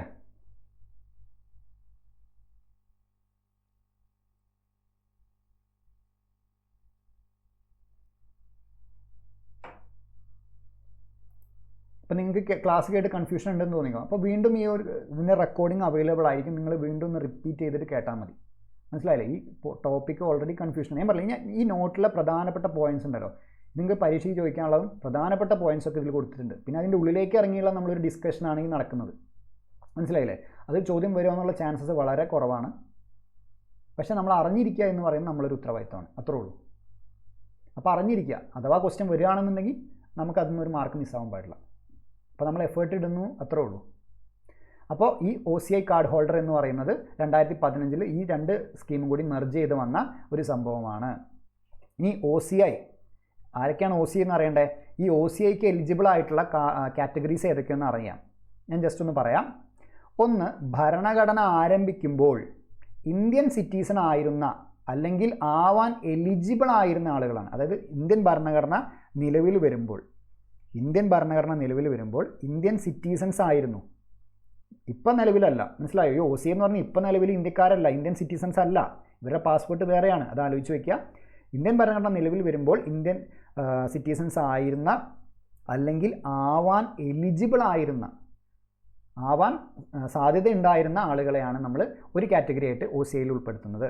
പിന്നെ ഒന്ന് പറയുന്നത് 1947 ഓഗസ്റ്റ് 15 ശേഷം, 1947 ഓഗസ്റ്റ് 15 ശേഷം ഇന്ത്യയുടെ ഭാഗമായ ഒരു പ്രദേശത്തിൽ ജനിച്ച ആൾ, 1947 ഓഗസ്റ്റ് 15 ശേഷം ഇന്ത്യയുടെ ഭാഗമായ ഒരു പ്രദേശത്തിൽ ജനിച്ചൊരു വ്യക്തിയാണെങ്കിൽ ഇപ്പം നിലവിൽ പക്ഷേ അയാൾ എന്തല്ല, ഇന്ത്യൻ പൗരനല്ല, അങ്ങനെ ആൾക്ക് OCI കാർഡ് കൊടുക്കാം. മൂന്നാമത്തെ കാറ്റഗറി എന്ന് പറയുന്നത് മേലിൽ പറഞ്ഞ 2 കാറ്റഗറിയിലെയും ആളുകളുടെ കുട്ടികൾ, അവർക്ക് എന്ത് കൊടുക്കാം, ഇതേമാതിരി OCI കാർഡ് കൊടുക്കാം. പിന്നെ പറയുന്നത്, പിന്നെ നിങ്ങൾക്ക് ഇമ്പോർട്ടൻ്റ് ആയിട്ട് ഞാൻ ഒന്ന് പറയുന്നത്, ഇന്ത്യൻ പൗരൻ്റെ സ്പൗസ്, അതായത് ഒരു ഇന്ത്യക്കാരനാണ്, അയാൾ ഇന്ത്യൻ പൗരനാണ്, അയാളുടെ ഭാര്യ അല്ലെങ്കിൽ അയാളുടെ അവരുടെ ഭർത്താവ്, ഇന്ത്യൻ പൗരൻ്റെ സ്പൗസ് അല്ലെങ്കിൽ ഒരു OCI കാർഡ്, ഈ OCI കാർഡ് ഹോൾഡറിൻ്റെ സ്പൗസ്. മനസ്സിലായോ? ഒന്നെങ്കിൽ ഇന്ത്യക്കാരനായ ഒരാളുടെ ഭാര്യ അല്ലെങ്കിൽ ഭർത്താവ്, അല്ലെങ്കിൽ ഈ OCI കാർഡ് ഹോൾഡർ ആയ ഒരാളുടെ ഭാര്യ അല്ലെങ്കിൽ ഭർത്താവ്. ഇവർക്ക് എന്തായി OCI കാർഡ് കിട്ടാനുള്ള അർഹതയുണ്ട്. ഇനി OCI കാർഡ് ഹോൾഡറിൻ്റെ ഭാര്യ അല്ലെങ്കിൽ ഭർത്താവ് ആണെന്നുണ്ടെങ്കിൽ ഇവരെ മാരേജ് കഴിഞ്ഞ് മിനിമം 2 വർഷമെങ്കിലും കഴിയണം ഇവർക്ക് ഈ OCI കാർഡ് ഹോൾഡർ ആവാൻ. ആ കാര്യം കൂടി ഒന്ന് ആലോചിച്ച് വയ്ക്കാം. ഇനി ഇതിന് എക്സെപ്ഷൻസ് ഉണ്ട്. അതായത് OCI ആവാൻ പറ്റാത്തത്, അവരുടെ ഒരാളുടെ ജീവിതത്തിൽ അവരെപ്പോഴെങ്കിലും പാകിസ്ഥാൻ്റെയോ ബംഗ്ലാദേശിൻ്റെയോ പൗരനായിട്ടുണ്ടെങ്കിൽ, ഇപ്പോൾ അങ്ങനെ അല്ല. ഇപ്പോൾ ഒരാൾ ഉദാഹരണം പറയാം, ഒരാൾ ബംഗ്ലാദേശ് പൗരനായിരുന്നു ഒരു 20 വർഷം മുന്നേ, പക്ഷേ അയാൾ ഇപ്പോൾ നിലവിൽ വേറെ ബ്രിട്ടീഷ് പൗരനൊക്കെയാണ്. പക്ഷേ അയാളുടെ ചരിത്രം നോക്കുമ്പോൾ അയാൾ ഒരു പ്രാവശ്യം ബംഗ്ലാദേശ് പൗരനായിട്ടുണ്ട്. അങ്ങനെ ഒരാൾക്കും OCI കാർഡ് കൊടുക്കില്ല. അതേപോലെ തന്നെയാണ് പാകിസ്ഥാൻ്റെ കാര്യം എടുത്താലും. മനസ്സിലായല്ലോ? അതാണ് ഒരു എക്സെപ്ഷൻ എന്ന് പറയുന്നത്. മനസ്സിലായോ? ഒരു എക്സെപ്ഷൻ അതാണ്. പിന്നെ ഒരു എക്സെപ്ഷൻ എന്ന് പറയുന്നത്, ഇപ്പോൾ ഒരാളുടെ കാര്യം പറഞ്ഞു, ഇനിയിപ്പോൾ അയാളുടെ പാരൻസിൽ ഒരാളെങ്കിലും അല്ലെങ്കിൽ അയാളുടെ ഗ്രാൻഡ് പാരൻസിൽ ആരെങ്കിലും ഒരാൾ എപ്പോഴെങ്കിലും പാകിസ്ഥാനോ അഫ്ഗാനിസ്ഥാനോ അതേപോലെ ബംഗ്ലാദേശോ ചൈനയോ ശ്രീലങ്കയോ ഇതിലേതെങ്കിലും ഒരു രാജ്യത്തിൻ്റെ സിറ്റിസൺ ആയിട്ടുണ്ടെങ്കിൽ അവർക്ക് OCI കൊടുക്കില്ല. അപ്പോൾ നേരത്തെ ഞാൻ പറഞ്ഞു ഒരു വ്യക്തിയുടെ കാര്യം പറഞ്ഞു. ഇനി ആ വ്യക്തിയുടെ അച്ഛൻ അല്ലെങ്കിൽ അമ്മ അല്ലെങ്കിൽ അവരുടെ ഗ്രാൻഡ് പാരൻസ്, അതിൽ ഏതെങ്കിലും ഒരാൾ ഏതെങ്കിലും അവരുടെ ജീവിതത്തിൽ ഏതെങ്കിലും ഒരു സമയത്ത്, ഏതൊക്കെ രാജ്യങ്ങളാണ്? പാകിസ്ഥാൻ, ബംഗ്ലാദേശ്, അഫ്ഗാനിസ്ഥാൻ, ചൈന, ശ്രീലങ്ക എന്നീ രാജ്യങ്ങളുടെ സിറ്റിസൺ ആയിട്ടുണ്ടെങ്കിൽ അവർക്ക് OCI കാർഡ് കിട്ടത്തില്ല. ഇത് ജസ്റ്റ് നിങ്ങൾ ആലോചിച്ച് വെച്ചാൽ മതി കേട്ടോ. വീണ്ടും റിപ്പീറ്റ് ചെയ്ത് കേൾക്കുക. ഇനി വളരെ ഇമ്പോർട്ടൻ്റ് ആയിട്ട് മറ്റൊരു പോയിൻ്റാണ്, ഏതെങ്കിലും ഒരു രാജ്യത്തിൻ്റെ ആംഡ് ഫോഴ്സിൽ സേവനം അനുഷ്ഠിച്ച ഒരാളാണെങ്കിൽ അയാൾക്ക് കിട്ടില്ല.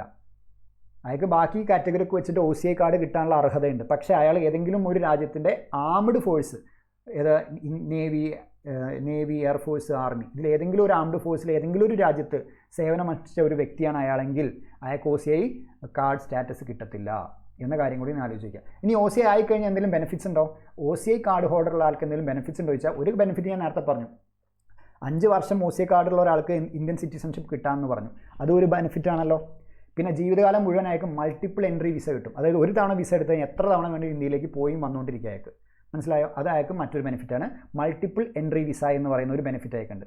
പിന്നെ സാധാരണ ഒരു ആൾ വിദേശത്ത് നിന്ന് ഇങ്ങോട്ട് വരികയാണ്, ഒരു വിദേശി ഇന്ത്യയിലേക്ക് വരുന്ന സമയത്ത് അയാൾ FRRO എന്ന് പറയുന്ന ഒരു ഓഫീസർക്ക് മുന്നേ ഒരു രജിസ്ട്രേഷൻ കൊടുക്കണം. എന്നിട്ട് പറയണം, ഞാൻ ഇത്ര സമയത്തേക്കാണ് ഇന്ത്യയിൽ വരുന്നത്, 6 മാസത്തേക്കാണ് വരുന്നത്, അത് കഴിഞ്ഞ് ഞാൻ തിരിച്ചു പോകും എന്നുള്ള മുൻകൂട്ടി അയാൾ ഈ റിപ്പോർട്ട് ചെയ്യേണ്ടതുണ്ട്. പക്ഷേ ഒരു OCI എന്ത് ചെയ്യേണ്ട, ഇങ്ങനെ റിപ്പോർട്ട് ചെയ്യേണ്ട ആവശ്യമില്ല. FRRO എന്ന് പറഞ്ഞാൽ ഫോറിനേഴ്സ് റീജിയണൽ രജിസ്ട്രേഷൻ ഓഫീസറാണ്. ഫോറിനേഴ്സ് റീജിയണൽ രജിസ്ട്രേഷൻ ഓഫീസറാണ്. അദ്ദേഹത്തിന് മുന്നിൽ ഒരു OCI കാർഡ് ഹോൾഡറിന് റിപ്പോർട്ട് ചെയ്യേണ്ടതില്ല എന്നുള്ള കാര്യം ആലോചിച്ച് വയ്ക്കുക. പിന്നെ ഭാവിയിൽ ഇന്ത്യൻ പൗരത്വം നേടാമെന്ന് ഞാൻ ഓൾറെഡി പറഞ്ഞു. പിന്നെ ഇന്ത്യയിൽ പഠിക്കാൻ സ്റ്റുഡൻറ്റ് വിസ വേണ്ട. മനസ്സിലായോ? ഈ OCI കാർഡ് ഹോൾഡറുള്ള ഒരു വ്യക്തിക്ക് ഇന്ത്യയിൽ പഠിക്കാൻ വരാൻ വേണ്ടിയിട്ട് എന്ത് ആവശ്യമില്ല? സ്റ്റുഡൻറ്റിൻ്റെ വിസ ആവശ്യമില്ല. അതേപോലെ ഈ പറഞ്ഞ കൂട്ടർക്ക് ഇന്ത്യയിൽ ഇൻവെസ്റ്റ് ചെയ്യാം. അതേപോലെ നോൺ ഫാം പ്രോപ്പർട്ടീസ്, അതായത് ഫാം അല്ലാത്ത രീതിയിൽ അഗ്രികൾച്ചറൽ ലാൻഡ് അല്ലാതെ മറ്റ് കാര്യങ്ങളൊക്കെ പ്രോപ്പർട്ടികളൊക്കെ ഇവർക്ക് വാങ്ങാൻ സാധിക്കും. ഇവർക്ക് സ്വന്തമായി ഓണർഷിപ്പ് കിട്ടാൻ സാധിക്കും. അതുപോലെ തന്നെ ഇവർക്ക് കുട്ടികളെ ദത്തെടുക്കാൻ, ഇന്ത്യയിൽ നിന്ന് കുട്ടികളെ ദത്തെടുക്കാനുള്ള വകുപ്പ് ഇവർക്കുണ്ട്. അതുപോലെ തന്നെ നാഷണൽ ഇമ്പോർട്ടൻസ് ഉള്ള സ്ഥലങ്ങൾ, അപ്പോൾ താജ്മഹൽ, കുത്തബ് മിനാർ, അങ്ങനെ നാഷണൽ ഇമ്പോർട്ടൻസ് ഉള്ള സ്ഥലങ്ങൾ, അതുപോലെ തന്നെ നാഷണൽ പാർക്കുകൾ, മ്യൂസിയം, ഇവിടെയൊക്കെ ഇവർക്ക് സന്ദർശിക്കുമ്പോൾ സാധാരണ ഇന്ത്യയിലെ ആൾക്കാർക്ക് ഒരു ടിക്കറ്റും വിദേശികൾക്ക് മറ്റൊരു ടിക്കറ്റും ആയിരിക്കും ഉണ്ടാക്കുക. പക്ഷേ ഇവർ OCI കാർഡുള്ള ആൾക്കാർക്ക്, ഇവർ വിദേശികളായാൽ പോലും ഇവർക്ക് എന്തുണ്ട്, സാധാ ഡൊമസ്റ്റിക് ടൂറിസ്റ്റുകളുടെ അതേ പൈസ കൊടുത്ത് മതി ഈ സാധനങ്ങളൊക്കെ കാണാനായിട്ട്. മനസ്സിലായില്ലേ? അങ്ങനെ ഒരു കാര്യം ഇവർക്കുണ്ട്. പിന്നെ ഇതിൻ്റെ ഒരു ഡ്രോബാക്സ് എന്ന് പറയുന്നത് എന്തൊക്കെ ഞാൻ ഓൾറെഡി പറഞ്ഞു. അഗ്രികൾച്ചറൽ ലാൻഡ് ഇവർക്ക് വാങ്ങാൻ സാധിക്കില്ല. അതല്ലാണ്ട് മറ്റ് ലാൻഡ്സൊക്കെ ഇവർക്ക് വാങ്ങാം. അഗ്രികൾച്ചറൽ ലാൻഡ് അല്ലെങ്കിൽ ഫാം ഹൗസ് ഒന്നും മേടിക്കാൻ ഇവർക്ക് പറ്റില്ല. പിന്നെ ഇവർക്ക് ഒരിക്കലും ഗവൺമെൻറ് ജോബ് കിട്ടില്ല. പൊളിറ്റിക്കൽ പൊസിഷൻ, അതായത് പ്രസിഡന്റ് ആവുകയോ പ്രൈം മിനിസ്റ്റർ ആവുകയോ അങ്ങനെ യാതൊരു ഇതിലേക്ക് മത്സരിക്കാൻ പറ്റില്ല, അല്ലെങ്കിൽ യാതൊരു വിധ ഗവൺമെൻറ് ജോലി ഇവർക്ക് കിട്ടത്തില്ല. പിന്നെ ഇലക്ഷനിലും മത്സരിക്കാൻ പറ്റില്ല. ഇതൊക്കെയാണ് ഇതിൻ്റെ ഡ്രോബാക്സ് എന്ന് പറയുന്നത്. അടുത്ത പറയാനുള്ളത് ചിരകാല അധിവാസം മുഖേനയുള്ള പൗരത്വമാണ്. ബൈ നാച്ചുറലൈസേഷൻ, ചിരകാല അധിവാസം മുഖേനയുള്ള പൗരത്വമാണ്. ഈ ഇന്ത്യക്കാർക്ക് നാച്ചുറലൈസേഷൻ വഴി പൗരത്വം നൽകാത്ത രാജ്യത്തെ പൗരനാണ്. അതായത് ഈ പറയുന്നത് ഇന്ത്യക്കാർക്ക് നാച്ചുറലൈസേഷൻ വഴി പൗരത്വം നൽകാത്തൊരു രാജ്യമാണ്. ഇപ്പോൾ ഉദാഹരണം പറയും, ഇപ്പോൾ ശ്രീലങ്ക എടുക്കുക. ഒരു ഉദാഹരണം ഞാൻ പറയുന്നത്, ശ്രീലങ്ക എന്ന് പറയുന്ന രാജ്യം ഇന്ത്യക്കാർക്ക് നാച്ചുറലൈസേഷൻ വഴി പൗരത്വം കൊടുക്കുന്നില്ല. അങ്ങനെ ഒരു രാജ്യമാണെങ്കിൽ തിരിച്ചും എന്ത് ചെയ്യില്ല, ആ ശ്രീലങ്കക്കാർക്കും നമ്മൾ കൊടുക്കില്ല. അപ്പോൾ ഇന്ത്യക്കാർക്ക് നാച്ചുറലൈസേഷൻ വഴി പൗരത്വം നൽകാത്ത ഒരു രാജ്യമാണെങ്കിൽ ആ രാജ്യത്തെ പൗരന് നമ്മളും ഇത് കൊടുക്കത്തില്ല. മനസ്സിലായോ? ആ രാജ്യത്തെ പൗരനാകാൻ പാടില്ല ഈ വ്യക്തി. പിന്നെ ഇന്ത്യൻ പൗരത്വത്തിന് വേണ്ടിയുള്ള ഒരു വിദേശ പൗരൻ്റെ അപേക്ഷ സ്വീകരിക്കുന്ന സമയം, അതായത് ഇന്ത്യൻ പൗരത്വത്തിന് വേണ്ടി ഒരു വിദേശ പൗരൻ്റെ അപേക്ഷ സ്വീകരിക്കുന്ന സമയം അയാൾ ആ രാജ്യത്തിൻ്റെ പൗരത്വം ത്യജിക്കണം. മനസ്സിലായോ? ഒരാൾ നമുക്ക് നാച്ചുറലൈസേഷൻ വഴി ഇന്ത്യൻ പൗരനാകാൻ വേണ്ടിയിട്ടൊരു അപേക്ഷ നമുക്ക് സമർപ്പിച്ചിട്ടുണ്ട്. ഇന്ത്യൻ ഗവൺമെൻറ് ഇത് സ്വീകരിക്കുന്ന സമയം, ഇയാളുടെ അപേക്ഷ സ്വീകരിക്കുന്ന സമയം അയാൾ ആ രാജ്യത്തിൻ്റെ പൗരത്വം സ്വയം ത്യജിക്കണം. അങ്ങനെ ത്യജിച്ചാൽ മാത്രമേ അയാൾക്കൂടെ പൗരത്വം കിട്ടത്തുള്ളൂ. പിന്നെ നല്ല സ്വഭാവമുള്ള വ്യക്തിയായിരിക്കണം, നല്ല സ്വഭാവമുള്ള ഒരു വ്യക്തിയായിരിക്കണം. അതേപോലെ ഭരണഘടനയിലെ 8ാം ഷെഡ്യൂളിലെ ഏതെങ്കിലും ഒരു ഭാഷ അറിയാവുന്ന വ്യക്തിയായിരിക്കണം. ഇതിൻ്റെ ഒരു കാരണമുണ്ട്. ഇതിന് മുന്നേ വേറൊരു പോയിന്റ് പറയാം. അതായത് പൗരത്വത്തിന് വേണ്ടിയുള്ള അപേക്ഷ സമർപ്പിക്കുന്നതിന് മുമ്പ് ഈ പറയുന്ന വ്യക്തി അപേക്ഷ സമർപ്പിക്കാൻ പോവുകയാണ്. പൗരത്വത്തിന് വേണ്ടിയുള്ള അപേക്ഷ എങ്ങനെ? ബൈ നാച്ചുറലൈസേഷനാണ്, ചിരകാല അധിവാസമാണ്. ചിരകാല അധിവാസം എന്ന് പറഞ്ഞാൽ കുറേ കാലങ്ങൾ ഇന്ത്യയിൽ താമസിച്ചു എന്നുള്ള അർത്ഥമാണ് അവിടെ വരുന്നതല്ലേ. അപ്പോൾ അതാണ് ഞാൻ പറയാൻ പോകുന്നത്. പൗരത്വത്തിന് വേണ്ടിയുള്ള അപേക്ഷ സമർപ്പിക്കുന്നതിന് മുമ്പ് തുടർച്ചയായി 12 മാസം ആ വ്യക്തി ഇന്ത്യയിൽ താമസിച്ചിരിക്കണം. പൗരത്വത്തിന് വേണ്ടിയുള്ള അപേക്ഷ സമർപ്പിക്കുന്നതിന് തൊട്ട് മുമ്പ് തുടർച്ചയായി 12 മാസം ആ വ്യക്തി ഇന്ത്യയിൽ താമസിച്ചിരിക്കണം. ഈ 12 മാസക്കാലം മുമ്പുള്ള 14 വർഷത്തിൽ കുറഞ്ഞത് 11 വർഷം ആ വ്യക്തി ഇന്ത്യയിൽ താമസിച്ചിരിക്കണം എന്നാണ് പറയുന്നത്. അതായത് ഈ 12 മാസക്കാലം മുമ്പുള്ള ഒരു 14 വർഷം എടുക്കുമ്പോൾ കുറഞ്ഞത് ആ 14 വർഷത്തിൽ ഒരു 11 വർഷം ആ വ്യക്തി ഇന്ത്യയിൽ താമസിക്കണം. അപ്പോൾ ചുരുക്കി പറഞ്ഞാൽ 11 വർഷം തുടർച്ചയായി ഇന്ത്യയിൽ താമസിച്ച ഒരു വ്യക്തിക്ക് മാത്രമേ ചിരകാല അധിവാസം മുഖേനയുള്ള പൗരത്വം കിട്ടുള്ളൂ. കുറഞ്ഞത് 11 വർഷം ആ വ്യക്തി ഇന്ത്യയിൽ താമസിച്ചിരിക്കണം. ആ വ്യക്തിക്ക് മാത്രമേ ചിരകാല അധിവാസം മുഖേനയുള്ള പൗരത്വം നേടാൻ സാധിക്കൂ. അങ്ങനെ 11 വർഷം തുടർച്ചയായിട്ട് ഇവിടെ താമസിച്ച ഒരാൾക്ക് ഇന്ത്യയിലെ ഏതെങ്കിലും ഒരു ഭാഷ അറിയാണ്ടിരിക്കില്ലല്ലോ. അപ്പോൾ ഷെഡ്യൂൾ 8 ഏതെങ്കിലും ഒരു ഭാഷ അയാൾക്ക് അറിയണ്ടാവുമല്ലോ. അപ്പോൾ ഭരണഘടനയിലെ 8ാം ഷെഡ്യൂളിൽ ഏതെങ്കിലും ഒരു ഭാഷ അറിയാവുന്ന വ്യക്തി കൂടി ആയിരിക്കണം എന്ന് പറയുന്നത് ഈ ഒരു കാര്യത്തോടെ എന്ത് ചെയ്യും, ഏകദേശം ഒന്ന് റെഡിയാവും. അപ്പോൾ നിങ്ങൾക്ക് ഇത് കണക്ട് ചെയ്യാൻ പറ്റുമല്ലോ. പിന്നെ അടുത്ത പറയാനുള്ളത്, പിന്നെ ഏതെങ്കിലും ഒരു പ്രശസ്തരായ വ്യക്തിയാണ്, ഇപ്പോൾ ഏതെങ്കിലും വലിയ സയൻറ്റിസ്റ്റ് ആയിക്കോട്ടെ, അല്ലെങ്കിൽ ഏതെങ്കിലും നല്ല മനുഷ്യാവകാശ പ്രവർത്തകരായിക്കോട്ടെ, അവർ ഇന്ത്യയുടെ പൗരത്വം സ്വീകരിക്കുക എന്ന് പറഞ്ഞാൽ ഇന്ത്യക്കൊരു അഭിമാനമല്ലേ.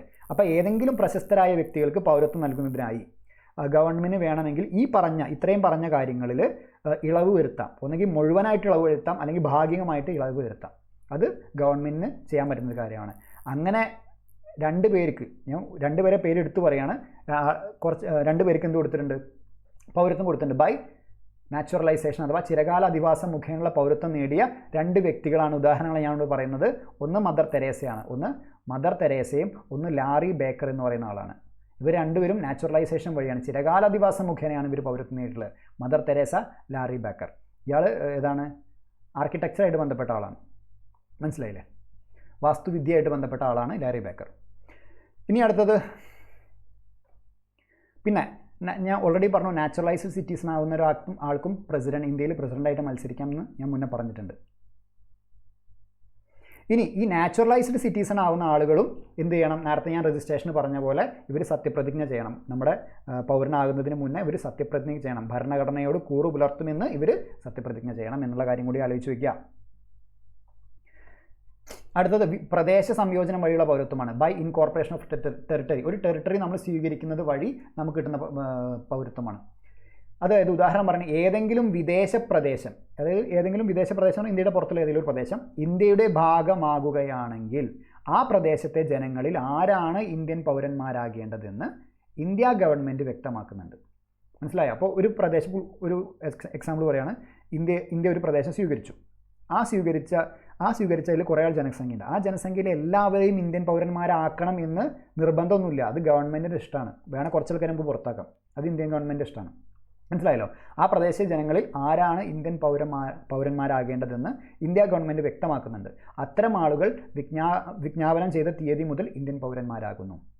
ഓക്കെ. ഇപ്പോൾ എക്സാമ്പിൾ പറയുകയാണെങ്കിൽ പോണ്ടിച്ചേരി ഇന്ത്യയുടെ ഭാഗമായപ്പോൾ ഇന്ത്യ ഗവൺമെൻറ് പൗരത്വ നിയമം 1955 പ്രകാരം പൗരത്വ ഉത്തരവ് പുറപ്പെടുവിച്ചിട്ടാണ് ആ പോണ്ടിച്ചേരി ആൾക്കാരെ ഇന്ത്യൻ പൗരന്മാരാക്കിയത്. ഇനി നമ്മളിപ്പോൾ 5 കാറ്റഗറി ആണല്ലോ പറഞ്ഞത്. അതായത് ഇന്ത്യൻ പൗരത്വം സ്വീകരിക്കാനുള്ള 5 കാറ്റഗറി നമ്മൾ ഇതിൽ പറഞ്ഞു. ഇത് കൂടാണ്ട് ഒരു 6ാമത്തെ കാറ്റഗറിയും കൂടി നമ്മൾ അറിഞ്ഞിരിക്കണം. അത് ആസാമിൻ്റെ കാര്യമാണ്. ആസാം എന്ന് പറഞ്ഞ സ്റ്റേറ്റിൽ, നോർത്ത് ഈസ്റ്റേൺ സ്റ്റേറ്റ് ആസാമിൻ്റെ കാര്യമാണ്. മനസ്സിലായി? അപ്പോൾ ആസാമിൻ്റെ ഒരു പ്രത്യേകത എന്ന് പറഞ്ഞാൽ, ആസാമിൽ ഒരുപാട് ഇല്ലീഗൽ മൈഗ്രേഷൻ നടന്നിട്ടുണ്ട്. അതായത് ബംഗ്ലാദേശിൽ നിന്ന് ഒരുപാട് അനധികൃത കുടിയേറ്റം ഇവിടെ ലാർജ് സ്കെയിലിൽ ആസാമിൽ നടന്നിട്ടുണ്ട്. അതിൽ ഹിന്ദുക്കൾ പെടും, മുസ്ലിംസ് പെടും. അതുപോലെ തന്നെ ഇനിയിപ്പോൾ നമ്മുടെ രാജ്യത്ത് തന്നെ വെസ്റ്റ് ബംഗാളിൽ നിന്ന് ബംഗാളി ഭാഷ സംസാരിക്കുന്ന ഒരുപാട് പേര് ആസാമിലേക്ക് കുടിയേറി. ബീഹാറിൽ നിന്ന് കുറേ പേര് കുടിയേറി. അങ്ങനെ അവിടെ ഭയങ്കര ഒരു പ്രശ്നം വന്നു. അവിടുത്തെ ആസാമീസ് വിഭാഗത്തിൽപ്പെട്ട ആൾക്കാർക്ക് ഭയങ്കര ബുദ്ധിമുട്ടായി. ഒരു എത്നിക് ആങ്സൈറ്റി എന്നൊക്കെ പറയാം. അവർക്കൊരു എന്താ പറയുക, അവരുടെ നാട് അവരുടെ കയ്യിൽ നിന്ന് പോകുമോ എന്നുള്ളൊരു പേടിയും അങ്കലാപ്പൊക്കെ വന്ന് ഒരു 1979 മുതൽ അവിടെ ഭയങ്കര വയലൻസ് ആയിരുന്നു. ഇത് പറ്റിയുള്ള പ്രക്ഷോഭങ്ങളും ഇവരെ പുറത്താക്കാനുള്ള പ്രക്ഷോഭങ്ങളും കാര്യങ്ങളൊക്കെ ഒരുപാട് കാര്യങ്ങൾ നടന്നു. അപ്പോൾ ഇതിനൊക്കെ കൺട്രോൾ ചെയ്യാൻ വേണ്ടിയിട്ട് അന്ന് രാജീവ് ഗാന്ധി ഗവൺമെൻറ് ആയിരുന്നു, പ്രധാനമന്ത്രി രാജീവ് ഗാന്ധി ആയിരുന്നു. അദ്ദേഹത്തിൻ്റെ നേതൃത്വത്തിലുള്ള 1985 ആസാം അക്കോർഡ് എന്ന് പറഞ്ഞിട്ട് ഒരു ഉടമ്പടി കൊണ്ടുവന്നു. ആസാം അക്കോർഡ് എന്ന് പറഞ്ഞൊരു ഉടമ്പടി കൊണ്ടുവന്ന 1985. മനസ്സിലായോ? ഇത് കൺട്രോൾ ചെയ്യാനായിട്ടായിരുന്നു കൊണ്ടുവന്നത്. അപ്പോൾ ഈ ആസാം അക്കോർഡ് എന്ന് പറയുന്നത് ഇതിൻ്റെ ഭാഗമായി, അതായത് ഇത്രയും കാര്യങ്ങൾ മനസ്സിലായല്ലോ? എന്തെങ്കിലും ഡൗട്ടുണ്ടോ?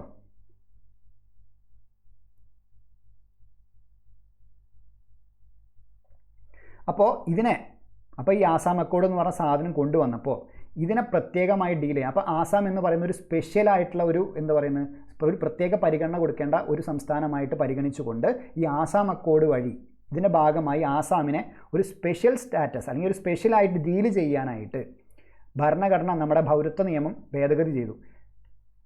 1986 ഭേദഗതി വഴി സെക്ഷൻ 6A എന്ന് പറയുന്ന ഒരു സെക്ഷൻ ഇതിലേക്ക് കൊണ്ടുവന്നു. അപ്പോൾ 1995 ആസാം അക്കോർഡ് വന്നു.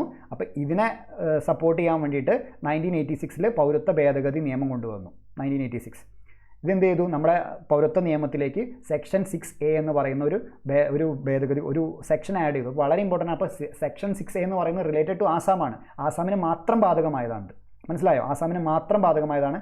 ഇത് പറയുന്നത് എന്താണെന്ന് വെച്ച് കഴിഞ്ഞാൽ, only deal citizenship of Assamese people, അതായത് ആസാമിലെ ജനങ്ങളുടെ സിറ്റിസൺഷിപ്പിനെ മാത്രം ഡീൽ ചെയ്യുന്ന ഒരു സെക്ഷനാണ് 6A എന്ന് പറയുന്നത്. മനസ്സിലായോ? ശരിക്കും എന്താണ്, നമ്മുടെ ആർട്ടിക്കിൾ 14 ഒരു വയലേഷനാണിത്. ഇവർക്ക് മാത്രമായിട്ട് പ്രത്യേക ഒരു നിയമം എന്ന് പറയുന്നത് ശരിക്കും വയലേഷനാണ്.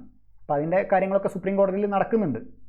അപ്പോൾ 6A എന്ന് ആലോചിക്കുക, ആസാമിലെ ജനങ്ങളെ, ആസാമീസുകാർക്ക് മാത്രമായിട്ട് അവരുടെ സിറ്റിസൺഷിപ്പ് ഡീൽ ചെയ്യാൻ വേണ്ടിയിട്ടുള്ള ഒരു സെക്ഷനാണ് ഇത് കാര്യം എന്ന് ആലോചിച്ച് വയ്ക്കുക.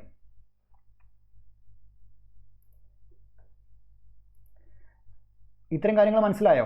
എന്തെങ്കിലും ഡൗട്ടുണ്ടോ?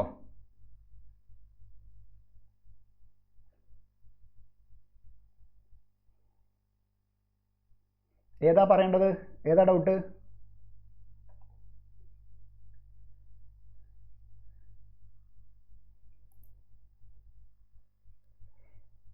ഇതിൻ്റെ റെക്കോർഡ് ഇത് കഴിഞ്ഞ ഉടനെ ഒരു ഹാഫ് ആൻ അവറിൽ റെക്കോർഡ് അപ്ലോഡ് ചെയ്യും. അപ്പോൾ നിങ്ങൾ വീണ്ടും ഈ ക്ലാസ് ഒന്ന് കേട്ടാൽ മതി. അത് കഴിഞ്ഞിട്ട് എന്തെങ്കിലും ഡൗട്ട് ഉണ്ടെന്നുണ്ടെങ്കിൽ നമുക്കത് സോൾവ് ചെയ്യാം. ഈ ടോപ്പിക് ഇങ്ങനെയാണ്. ഇതൊരു എന്താ പറയുക, ഭയങ്കര കോംപ്ലക്സ് ആയ പ്രൊവിഷൻസ് ആണ് ഇതിൻ്റെ ഉള്ളത്.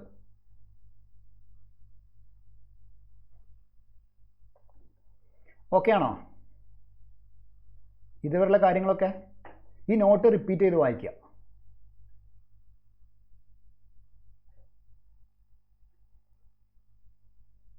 അപ്പോൾ ആസാം എന്ന് പറഞ്ഞത് ആസാമിലെ പ്രത്യേക പരിതസ്ഥിതി കണക്കിലെടുത്തുകൊണ്ട് ആസാമിന് വേണ്ടി മാത്രം, അതായത് അവിടെ ഒരുപാട് ഇല്ലീഗൽ മൈഗ്രൻസ് ഉണ്ട്. അപ്പോൾ അവിടുത്തെ ജനങ്ങൾ ബുദ്ധിമുട്ടുന്നത് കൊണ്ട് അവർക്ക് വേണ്ടി പ്രത്യേകിച്ച് ഭരണഘടന ഭേദഗതി, അതായത് ഭരണഘടനയല്ല, നമ്മുടെ പൗരത്വ നിയമം ഭേദഗതി ചെയ്ത് 1986 സെക്ഷൻ 6A എന്ന് പറയുന്ന ഒരു സെക്ഷൻ എവിടേക്ക് കിട്ടു? ഭരണഘടന നമ്മുടെ പൗരത്വ നിയമത്തിലേക്ക് കൊണ്ടുവന്നു. ഇത് ഇവരെ ആസാമീസ് ജനങ്ങളുടെ പൗരത്വത്തെക്കുറിച്ച് മാത്രം ഡീൽ ചെയ്യാൻ വേണ്ടിയിട്ടുള്ള ഒരു സെക്ഷനാണ് ഇത് എന്ന് നിങ്ങൾ ആലോചിച്ച് വയ്ക്കുക. അപ്പോൾ ഇന്നത്തെ ക്ലാസ് നമുക്ക് വൈൻഡപ്പ് ചെയ്യാം. മനസ്സിലായോ? ഇപ്പോൾ ആസാമിൻ്റെ കാര്യം ഞാൻ പറഞ്ഞത് മനസ്സിലായോ? ഇനി കൺഫ്യൂഷൻ ഉണ്ടോ ആസാമിൻ്റെ കാര്യം?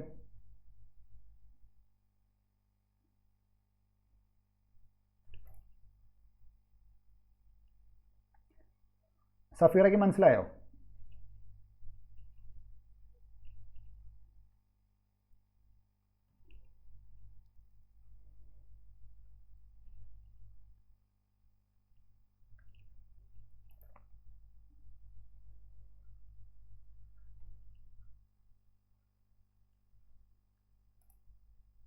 ഓക്കെ, അപ്പോൾ നോട്ട് നിങ്ങൾ റിപ്പീറ്റ് ചെയ്ത് വായിക്കുക, ക്ലാസ് റിപ്പീറ്റ് ചെയ്ത് കേൾക്കുക. ഇനി നമുക്ക് കുറച്ച് പോർഷൻസ് പഠിപ്പിക്കാണ്ട്. ഇനി എങ്ങനെയൊക്കെയാണ് പൗരത്വം നഷ്ടപ്പെടുന്നതെന്ന് നമുക്ക് പഠിക്കണം. ഇനി പൗരത്വ ഭേദഗതി നിയമം എന്താണെന്ന് പഠിക്കണം. ആ 2 ടോപ്പിക്കും കൂടി കഴിച്ചാൽ നമുക്ക് നമ്മുടെ ഈ ഒരു ടോപ്പിക് കംപ്ലീറ്റ് ആവും.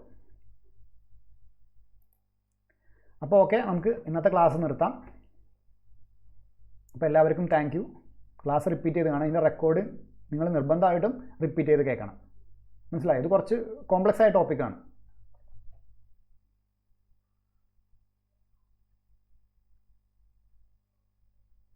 ഞാൻ നോട്ടിൽ അഡീഷണൽ പോയിൻറ്റ്സ് ആഡ് ചെയ്യാത്ത എന്താണെന്ന് വെച്ച് കഴിഞ്ഞാൽ അത് എക്സാമിന് ചോദിക്കാനുള്ള ചാൻസുകൾ കുറവാണ്. ഇമ്പോർട്ടൻറ്റ് പോയിൻറ്റ്സ് എല്ലാം ഞാൻ ഇതിൽ ചെയ്തിട്ടുണ്ട്. മനസ്സിലായി? ക്ലാസ് ഒന്നുകൂടി റിപ്പീറ്റ് ചെയ്ത് കണ്ടാൽ മതി കേട്ടോ. ഇനി ആവശ്യമുള്ള പോയിൻറ്റ് ഞാൻ ആഡ് ചെയ്യണമെങ്കിൽ ആഡ് ചെയ്ത് തരാം കേട്ടോ. ഓക്കെ എന്നാൽ ശരി. അപ്പോൾ ഞാൻ ക്ലാസ് വൈൻഡപ്പ് ചെയ്യാം കേട്ടോ.